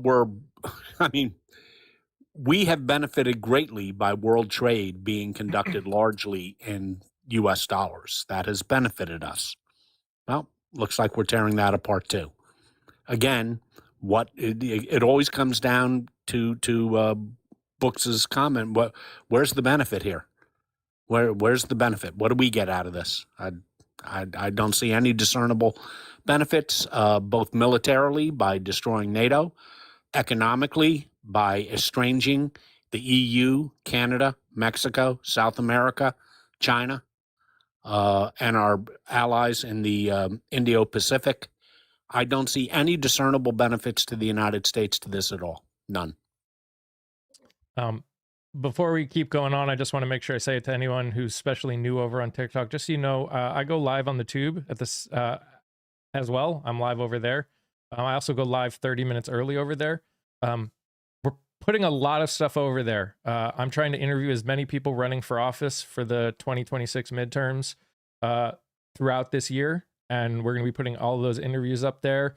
We're also getting some really cool, just separate interviews. I just interviewed someone who is on the ground, lives right near where Renee Good lost her life, and is doing a bunch, and is basically talked with her for about 20 minutes. She talked about what it's really like over there. I'm going to be interviewing a relative of the man who lost their life while in ICE custody, and we're going to be putting that up soon as well. So there's going to be a lot of really amazing. Am I going to be interviewing James Tallarico? I would love to interview James Tallarico. We're reaching out. I don't know if he'll say yes. We're not. He's getting some pretty big names to interview him, so it'd be hard. We'll see about that. But the good thing is, this to me, and maybe I'm wrong because I'm not a podcaster and I'm not even a content creator. But if he only says yes to the bigger people interviewing him, like, are we learning our lesson? Is the Democratic Party learning our lesson? Because if we're not allowing independent journalists to interview these big, I don't give a damn how amazing they are. If they're not letting independent, smaller journalists at some point, some way, even if they set up like a Zoom call with a group of you guys or something like that, they've got to make sure that they are trying to dial in with the smaller groups of people. You know what I mean? Like the people that might not necessarily have millions of followers and be all over the TV and all that kind of stuff. Well, I mean, A, I don't know how much time he's got. B, I don't even know if he's seeing them. My guess is he's got a communications person that decides who he gets to talk to, not him. I'm sure again, I don't know him, so I can't guarantee it.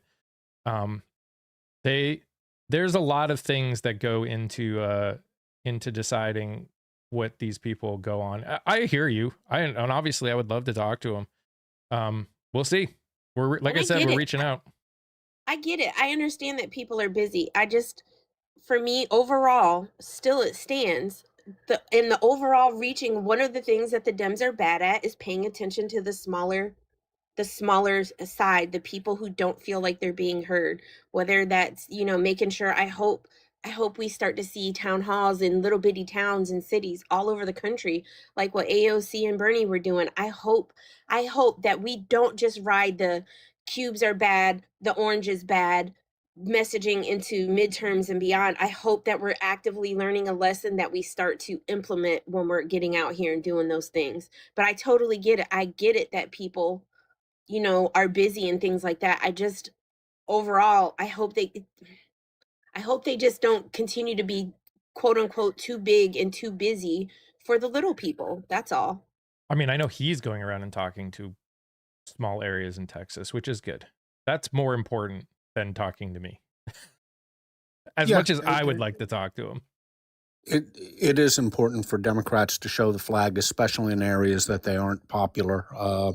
And they're starting to do that. But, I've had a lot of criticism of the Democrats, but they are starting to do that. They appear to have gotten that message. As for talking with smaller content creators, that's a damn good idea too. And you know what? Nobody says it has to be James Tallarico. He could have his campaign manager talk with Mike if he's too busy. And I can understand James Tallarico. He's got that primary in 6 weeks. Every minute of his day is pretty goddamn booked. And he's working his ass off, as is his primary opponent, Jasmine Crockett. They're both working their ass off to try and get votes.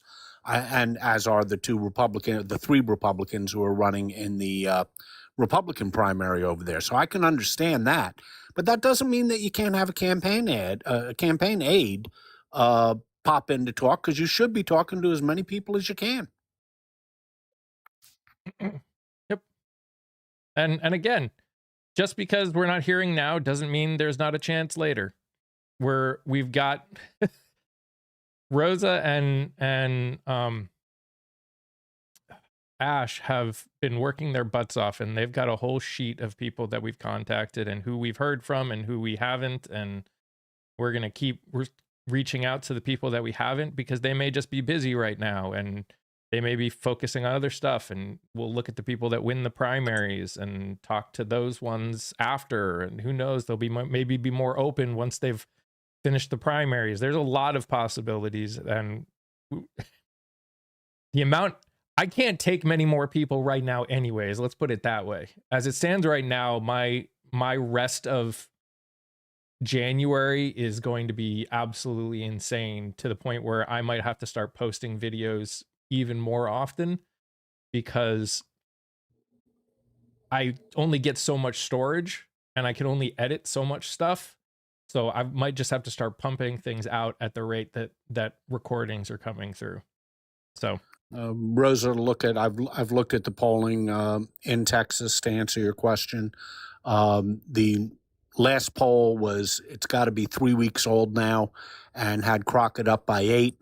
But take that with a grain of salt because number one, it's just one poll. Secondly, Tallarico, his name recognition is getting more and more in Texas as each day passes. She already has a lot of name recognition. So my guess is as his name recognition gets higher, the gap in that race will tighten. And this looks to be a very, very close race, as indeed does the Republican side. The first week in March is that primary, folks. And that is it appears that you have two tight races in both parties. It's the prize of the primary season. It's going to be, I think, the most interesting primary night of the entire primary season. You have tight races in both parties. What's very interesting is that Texas has a rule where if you don't get 50% of the vote, you have to go to a runoff. Georgia, of course, famously has that rule. We saw that a couple of years ago. That won't play anything in the Democratic primary because somebody's going to get above 50%, either Tallarico or Crockett. But in the Republican primary, the way things look right now, I do not see any candidate getting above 50%, which means the top two will go to a runoff, and that's going to drain a lot of their resources. And I think in a runoff, Paxton would have an advantage because in a runoff, you have a smaller turnout, and smaller turnout tends to get the more fanatical supporters showing up. That would be a slight edge to Paxton in that, and that would be good news for either Democratic candidate who would much rather run against Paxton than Cornyn. Just quick, Mother, I have not, unless Ash or Rosa have, I haven't heard from Jessica in Portland. I'm not sure the last name, but I haven't heard from anybody. So Mother Fox is Mel. Just a heads up. And when I read it, because and I knew that was her because that's her name in my Discord. And when I was reading what Philip had said, and then her thing popped up, and I just read it as if I was reading what Philip had said. And I just want to clarify because I saw a bunch of comments on the tube as well, which if you didn't know, we are streaming over on the tube with you, same name, same picture and everything as well. I just want to make sure I make it very clear with what I said earlier. I just think overall, I hope the Dems have learned our lesson in the biggest scheme of things that we have to make sure we don't forget the smaller people. That's overall, just in a nutshell. I just want to make sure people understand that because there was a bunch of comments on the other side as well. Yeah, I hope we have, Kia. I hope we have. And the signs of that so far are encouraging. More encouraging than they've been in the past because, as you've pointed out a number of times, and I completely agree with you, Democrats have been very recalcitrant about appearing in venues where they don't think that they're particularly welcome. And you know what? You don't turn an 80% red district into a 60% red district unless you're willing to go there and talk and listen to the people. You may not win the district, but you shave off votes, and that is how you eventually get to a win. And to their credit, the Republicans did a great job of that in the last couple of elections. They've gone into New York, they've gone in California, they've gone in New Jersey. They've gone there and they've shaved off a whole lot of votes. If you go and talk with people and they're unhappy, they'll give you a look-see. You may not get their vote today, but you might get it tomorrow. And that is how you build a political party. And you're 100% correct, Kia. That is what is necessary. To go into areas where you may not expect the world's best welcome and listen to them. That's one thing that Beto O'Rourke does very well, by the way. I know he's not running, and I guess his political career is over. He's moving on to other things. That was something that always impressed me a lot about Beto O'Rourke. He was willing to go anywhere. And current politicians, that impresses me a lot about Mayor Pete. His inclination to go into areas where he's not necessarily assured of a great reception. I don't know if Mike, if you or Ash or Rosa had reached out to Victoria for Tennessee. She's a progressive. This is her second campaign. But she's running against in Tennessee in a really red district, and she spoke. I've heard her in several different lives talking about like her experience. She's like, I go to these places with people who I know are red and stuff. She's like, but I try to talk about, I'm a mom. I work, I have all these things I'm trying to do. These are the things. And she's like, when you speak to people on a personal type level, they are a lot more willing to listening. And she said that after she's done like some different meetings and different things, that people have reached out to her and was like, we appreciate the fact, and then being able to have conversations from there. I mean, we've only reached out to people that any of us have found while we were like scrolling through TikTok or something like that, or that people have given us. So if I don't know if they have reached out. I don't know everyone they've reached out to. But I have not heard. I have not specifically heard to in terms of scheduling her. So. And I would say, Polly, Wow. like what your comment, the Democrats also need to be more forgiving, too much judgment.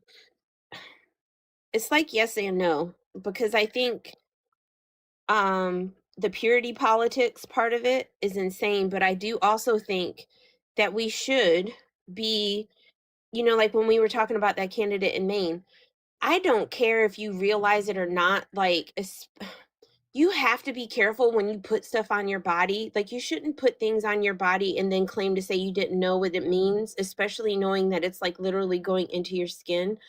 And it just makes you wonder, especially people who are not, that don't look like Mike, how is somebody that looks like me supposed to be trusting of somebody who has, stuff like that? There is some of it, yes, I will agree, the purity politics has to, but I also agree, I like the fact that we hold people accountable, and I just can't not judge racist and fascist and stuff like that. Well, I just got remember I was just saying that I thought that as Tallarico's name recognition went up, he would narrow the gap against Crockett. What I was not aware of is a new poll that just dropped from an A-rated pollster, by the way, which is the highest rating you can get. It's Emerson College. And they just came out with a new poll in Texas. Indeed, that has occurred. Tallarico, 47%, Crockett, 38%. I've seen some of Crockett's interviews and some of the stuff she's been talking about in her town halls, and I don't know. It doesn't feel like the Crockett that we're used to seeing in Congress. It's a different ball game. You're running in an R13 state. I understand that. That's not what I mean. It's the stuff that she is talking about is things like polling and things like that in a lot of these interviews that I've watched, and she's not talking about what we're sitting here saying that she should be talking about, at least in the ones that I've seen. I haven't seen every one she's done, but in a bunch of the interviews that I've seen and a couple videos of town halls, it's been it just hasn't. I don't know if she's feeling awkward. I don't know what it is, but it doesn't feel like the same person that I'm looking at in terms of the arguments that she's making. The arguments that she makes when she's in Congress, they're about the people, where it just doesn't feel like she's doing that, at least from what I've seen. Maybe I'm missing it, but it was just weird. I just remember watching one and going, she feels awkward. Yeah, and that can happen sometimes to candidates. And by the way, that can also change. She has a debate coming up against Tallarico. I believe now that she has gone from an 8-point lead to a 9-point deficit, she's going to go after him, which is fair. That's politics. Mm-hmm. And, people, you've got to understand, Jasmine Crockett's been running in a D24 district, so she's not used to tough competition, and neither is Tallarico. They're both in a whole new ball game now. They're running for the United States Senate in a very Republican state. That does things to certain people, and and a lot of times candidates, they don't get their footing right away. And, that doesn't mean that's going to be that way forever. She may find her footing in the debate. You don't know. Yep. Have you seen her do any of her lives on TikTok? No, I have not. By the way, I do have to thank Aaron for pointing this out to me, the Emerson poll, because I had missed it. Thank you, Aaron.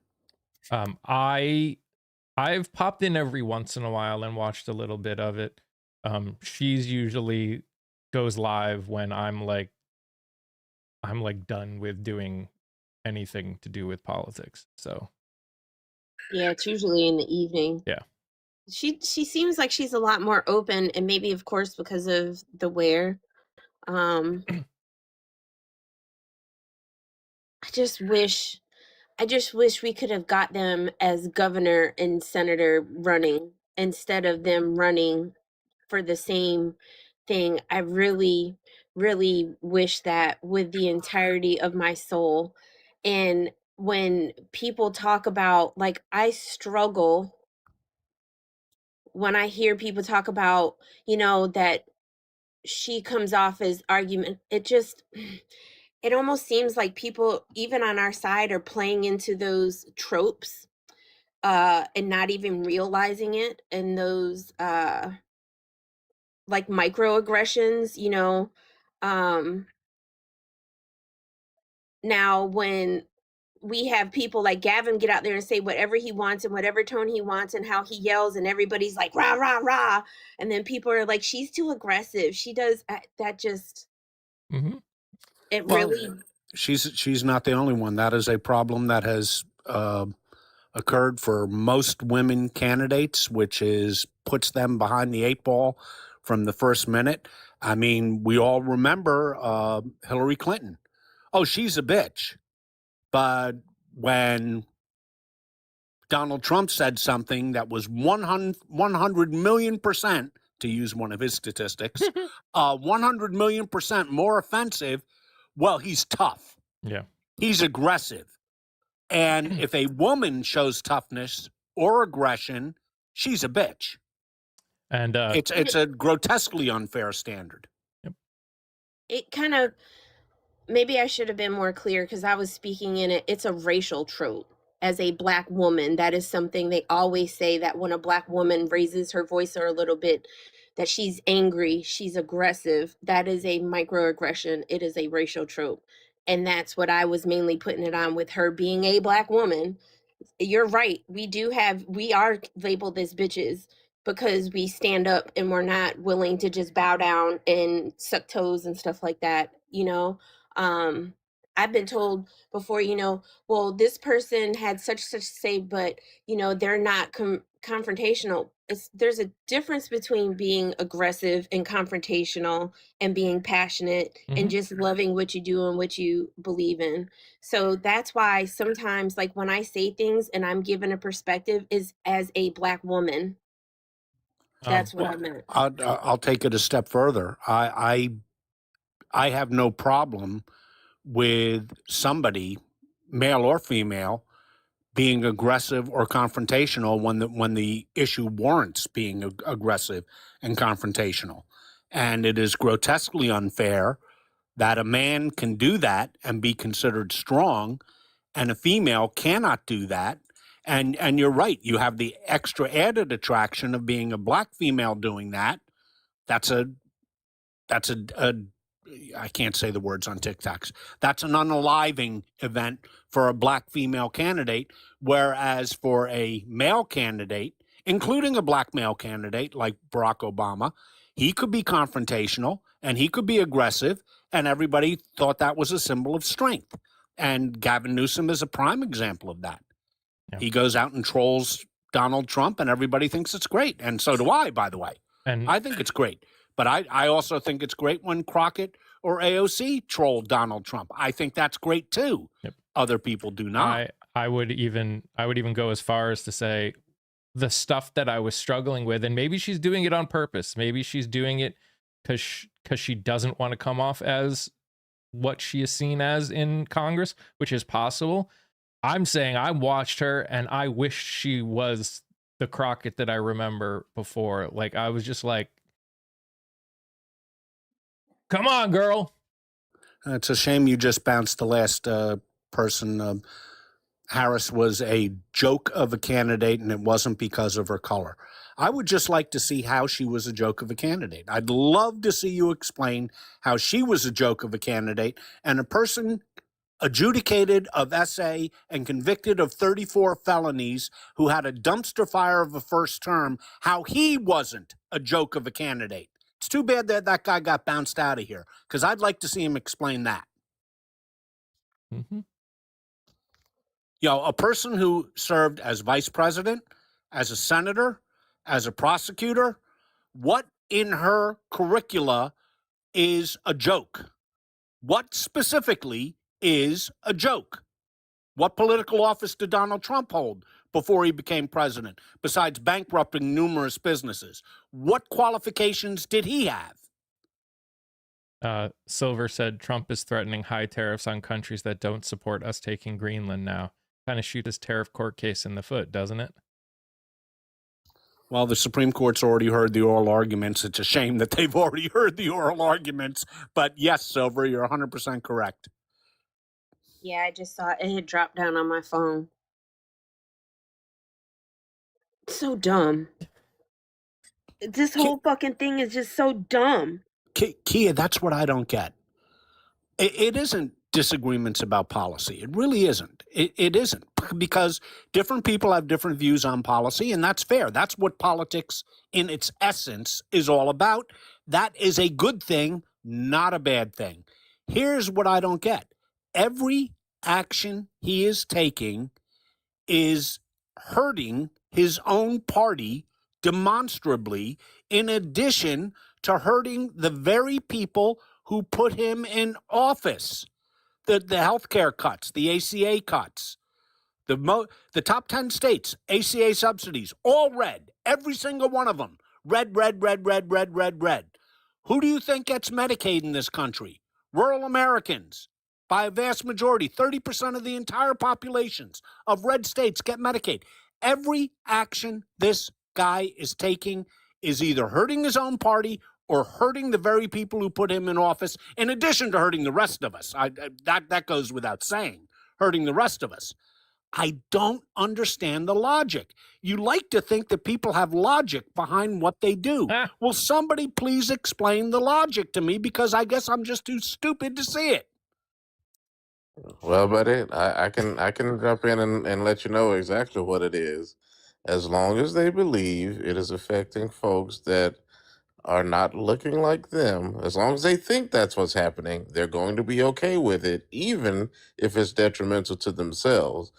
I think one of the way that I heard it put was this: they are the punchline of the joke, but they don't know that they're the punchline of the joke. Well, Do we think they know what a punchline is? apparently not, Kia. They don't. Probably the same thing, probably similar to what they think a tariff is. Yeah, we're getting China. We're putting tariffs on them. Who do you think's paying China's the tariffs, paying Jethro? us for all them tariffs. Look at all that money we getting from them foreign countries. No, you fucking moron. God, You're doing paying a the money. Southern accent is the thing I didn't know I needed. I don't know. I was asking Cletus, and he's saying we getting all that money. That's right, Jethro. What time's the tractor pull? Hey, get stirring that pot. That possum stew ain't gonna cook itself. Oh my God.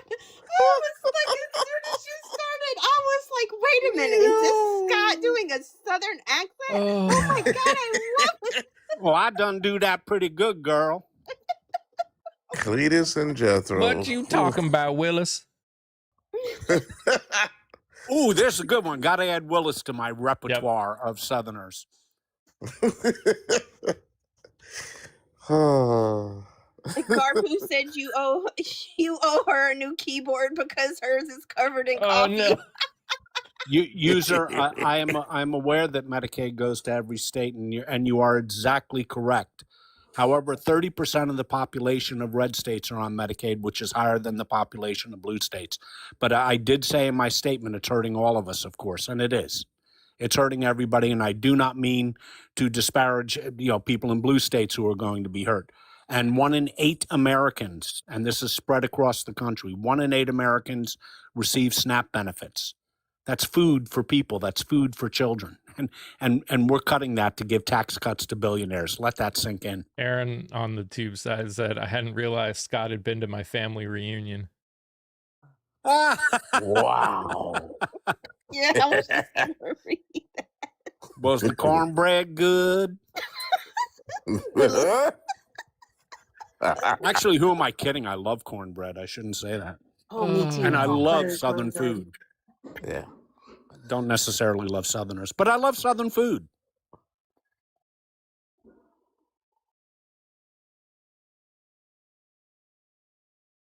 It's fantastic. This is the things we didn't know what we needed. Yeah. See, this is what. See, and it's folks like that. This is why people think such wild stuff about us in the South. It is people like that. Oh, so terrible. It's so terrible, but it's so true. Like the amount of times that you hear people say things like that, it's just it's ridiculous. It's absolutely ridiculous. Mm-hmm. Man, ugh, gross. They're just gross. The food is excellent. The conversation is not. Fair.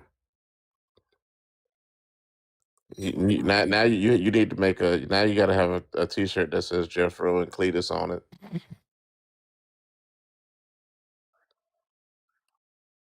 With Scott's picture right there. Yeah.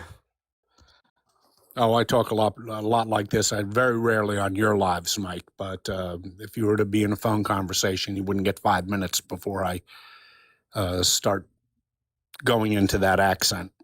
And I also use a lot of different names that I can't repeat here to describe the opposition. You have a neighbor named Cletus?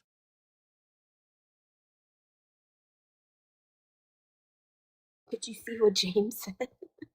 Cletus' sister wife makes a mean possum stew. That's right. That's why you got to get stirring it, hon. Get going there. Oh, my God. Damn, I'm going to the monster truck rally. Hurry up. The monster truck rally. The monster truck rally. Holy crap. Yo, that is definitely the most. Oh, that's the most country thing ever. Before or after NASCAR. If you go to the monster truck rally, boy, got some news for you, feller. Hey, I like monster trucks. I mean, you can like them. That's totally fine. Oh man. Whew. There is actually, I live in New Jersey. There's actually a stock car racing park relatively close to my house. You can hear them during the weekends. I can assure you, if I ever went there, I have no interest in stock cars, but if I ever went there, I don't think I'd find a whole lot of Harris supporters in there. No. Don't think I'd find a whole lot of them. Yeah. Don't think I'd find a whole lot of. Oh, never mind. No, I don't want to say that. I will say, when my son was in Cub Scouts, we got tickets to the monster truck rally thing. Came to Raleigh, and they got to see Gravedigger. I didn't never really get into him, but I remembered that name, Gravedigger, and then one of the other one that was like old and popular, and yeah. Scott, it was a whole lot of people that look like y'all. Like you and Mike. I don't know if I do it now. That was like 15 years ago, so. Did you see what Lee said? I bet you've never tried a well-prepared raccoon. Well, you know Well what, Mike? If I'm prepared. ever going to have raccoon, I would insist that it be well prepared. Definitely. Because that's the only way to eat a raccoon is to make sure it's well prepared. Bigfoot. Now, Kia, would you eat a raccoon? Fuck no. Fuck that. Fuck no. I mean, I don't That's know. You knew what I set you up there. I mean, I've been asked if I would eat a prepared raccoon. I've already been sent a freaking gross pickle with a song in the background. And I could just imagine if you touched that thing, it would just be full of pickle juice and just disgusting. Mm. And I will tell you, I know somebody, her daddy, she come home, her daddy was sitting out in the backyard cleaning off a skunk. And she's like, what the fuck are you going to do with that? He said, I'm going to grill it. She said, not on my grill, you ain't. Grilled skunk? Bruh. Raccoon. Grilled What is happening? raccoon. No. Oh. I'll eat potatoes. I'm not eating the raccoon. Yeah, I agree with you, Kia. I eat a large variety of foods, but I think I'd pass on raccoon or possum, or as somebody just said in chat, squirrel. Not going to eat a squirrel either. There's not much meat on a squirrel. Unless you're up north. Their squirrels are bigger up north. Way bigger. I was saying that like literally. Mike, I don't care if it's the fattest fucking squirrel in the world. I ain't going to eat it. Me either. I'm very well. You already know I'm not. Don't even say it, Mike. I know you're getting ready to say something about me and food. He's gonna come up with one of his quips. I know I'm right. Go ahead. You said not to say anything. Mm-hmm. It was right there. I'm respecting your statement. Mm-hmm. Yeah, For now. I just. But you know the crazy thing is that it's Friday. Oh, the whale, go Patty. It's Friday. You know, it's good that we're not doom and gloom the whole time because we are in a scary ass situation and we need each other to be able to. I mean, we got spicy Southern Scott over here talking about grilling up raccoons and possums and going to NASCAR in the big trucks. And we're just giggling and having a good time. Please make sure if you're on the other side that if you haven't hit your thumbs up, please make sure you do so. Thank you. I know that's right, Carla. Absolutely. No possums, raccoons, or squirrel. Yeah, absolutely. Yeah, I'm with you. Listen, I don't even eat pork, son. So I am absolutely not about to eat any of that. No alternate meats for me. No other white meat. Nope. I'm good. Y'all can have it. Y'all can keep it. Y'all go forward. Listen, I'm not trying to particularly yuck nobody's yum per se, but there's just some things to just, stay on the ground, stay in nature. Or in a tree. Yeah, wherever it is native to, it should be there and thrive in there, but not in the pots and the pans. I do want to, someone from Rutshi from Portugal, she asked, what do you expect to happen in the meantime here? What do I expect to happen? I expect it to get worse before it gets better. That's what I expect to happen. What exactly happens? There's too many different possibilities and directions it could go, but I don't expect it to get better for a while. Yeah, unfortunately, Mike, I would tend to agree. Everybody knows that a cornered animal is the most dangerous animal. And when Trump loses the midterms, he may flip out. We have to prepare for just about anything in this country. And I know that sounds crazy, considering the country seems like it's completely gone crazy already. I think we're going to have to live with crazy for at least a little while. So what can we do? Keep our heads about us, get out and vote, keep organizing. I mean, the two biggest protests in American history were No Kings Protest #1, No Kings Protest #2. Those things work, folks.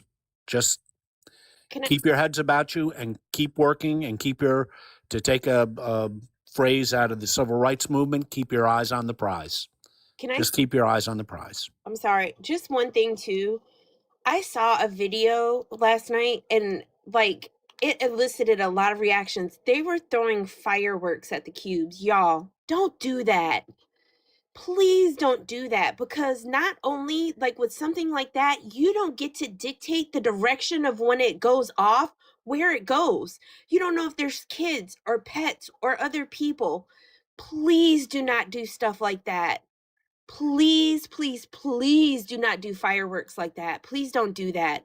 Please don't jeopardize yourself or the other people with you, or the other people that are there, that are just there sticking up for the same thing that you're doing. Please don't do that, y'all. Please, please, please, I'm begging you to be safe.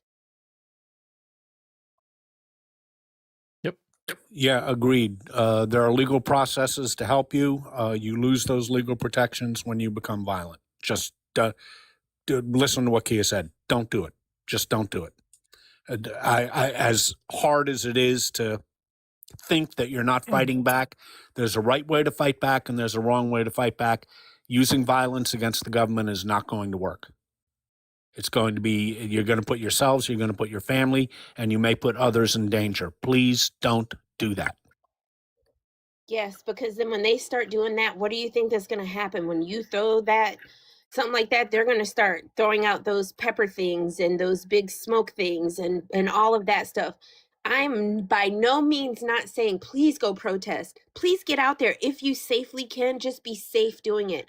You can say what you want. You can't threaten them. Don't threaten their lives. Please don't do that either. Be smart with it. Don't let them let you cower. If you want to get out there and you want to say F you can do that. You can throw up middle fingers. You can be pissed off. You can be in all the places. You can record them. You can take pictures. That is your right. Just please make sure you're maintaining your safety and everybody else's to the best that you can. Here's the reality. We're dealing, there's this desire to go to their level, and we've had this conversation here, and we've had this I've heard a lot of people talk about it and saying that we need to go down to their level. Here's the thing that I will keep saying. They don't have a level. There's this idea that sometimes we think that the law will protect us. They are the law right now. That does not mean you shouldn't try and use it, but you need to understand that. And they don't have a level. Anytime, whatever bottom you think that they've gone to, they're willing to go farther. You need to remember that when you interact with them. That's how things go from bad to insanely worse.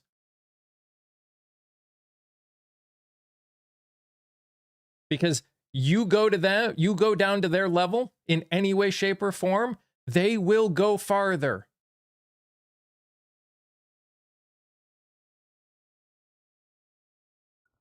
I couldn't agree more, Mike.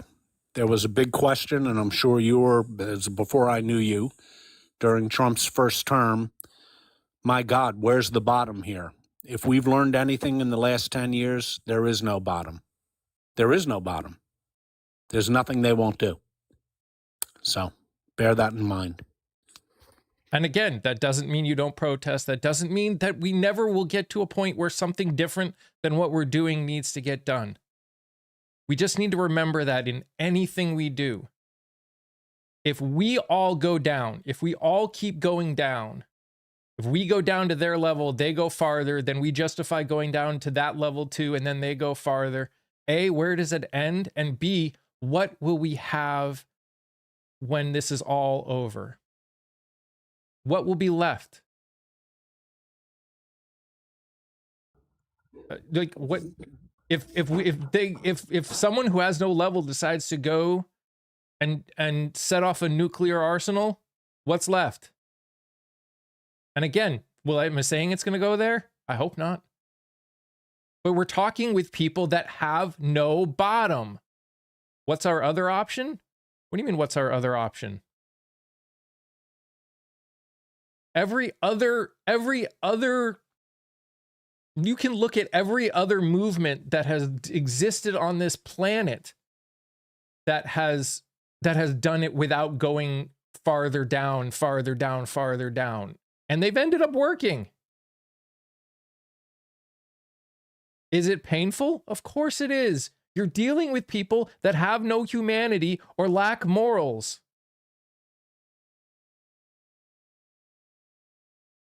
The response to a lack of humanity and morals is not lose your humanity and morals yourself. It's not. That's not going to change the minds of people.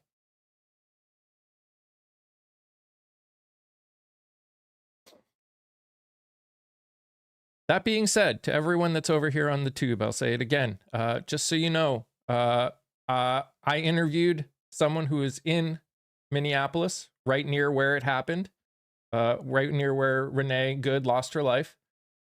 Please go watch it. Please share it. She talks about everything that's going on there right now that we aren't hearing. There are plenty of things that are happening there that we aren't hearing about. Please go watch it. Please share it. We cannot forget what's going on there. We can't forget what's going on anywhere, but please, please, please. Scott, you want to do the ad?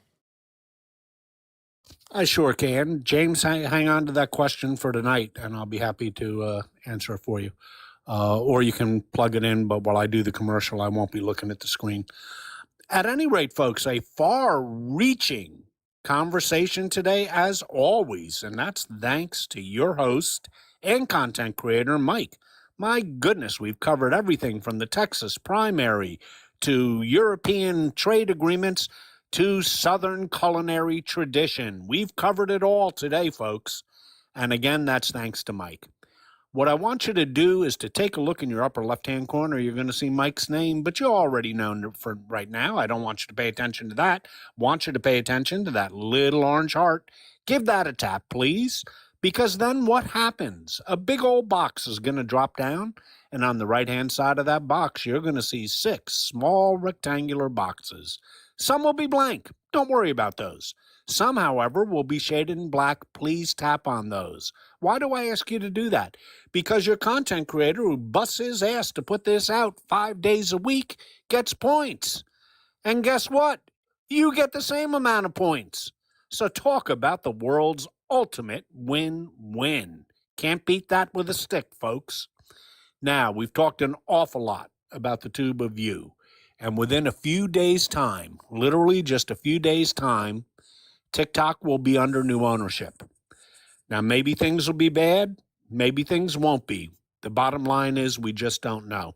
So it's in everybody's interest to become familiar with the Tube of You over there and how it works and how you watch Mike's lives over there. Same name, folks. It's real easy for you to find out. And there's two good things you get out of that. First and foremost, you get great content. Mike does long-form content. His guests are always interesting and informative, as is your host, and that leads to a pretty good watch. You'll enjoy it. You can do it when you're drinking your coffee in the morning, eating a snack in the afternoon, or right before you go to bed, whatever floats your boat. It's always worth your time doing it. And if you haven't tried one of those, I got a deal for you. Just try one. Just one. And it's not always politics. You can tell by the titles what it's going to be about. Not always politics. So just pick out one, watch it. I guarantee you'll be back for more.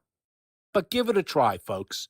And secondly, for the reasons that I already brought out. We don't know what the future is here on this app. Hopefully nothing will happen. But just like your mom told you when you were a kid, hope for the best, but prepare for the worst. Because the right-wingers are taking over this app, and we don't know what they're going to do about left-of-center content. So please learn how to use it. Thanks, Scott. Yes, just as a Yeah. quick follow-up, I watched that most recent YouTube video yesterday with Elizabeth. I can't remember her last name. Eggs. But yes, that it was a really, really good interview. It was really very refreshing to hear. No nonsense, good, honest conversation about what's going on. And if y'all champions, if we don't get behind people like that,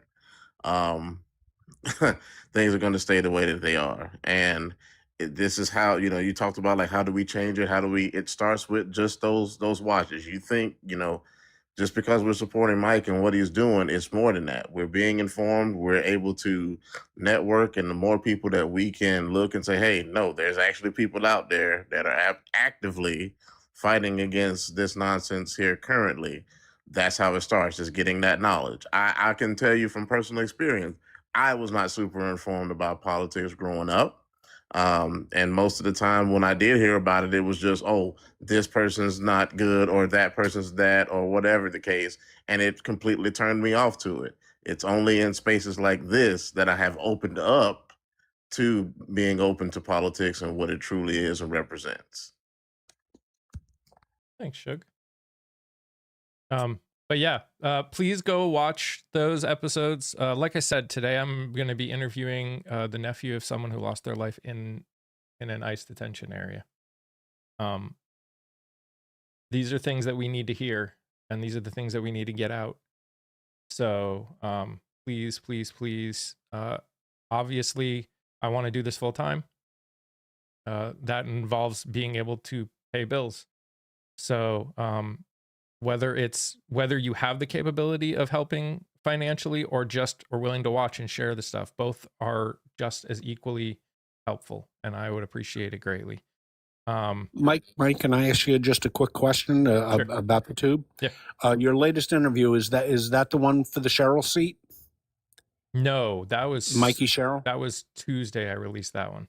Oh God, I am behind. I got two of them I got to watch this weekend then.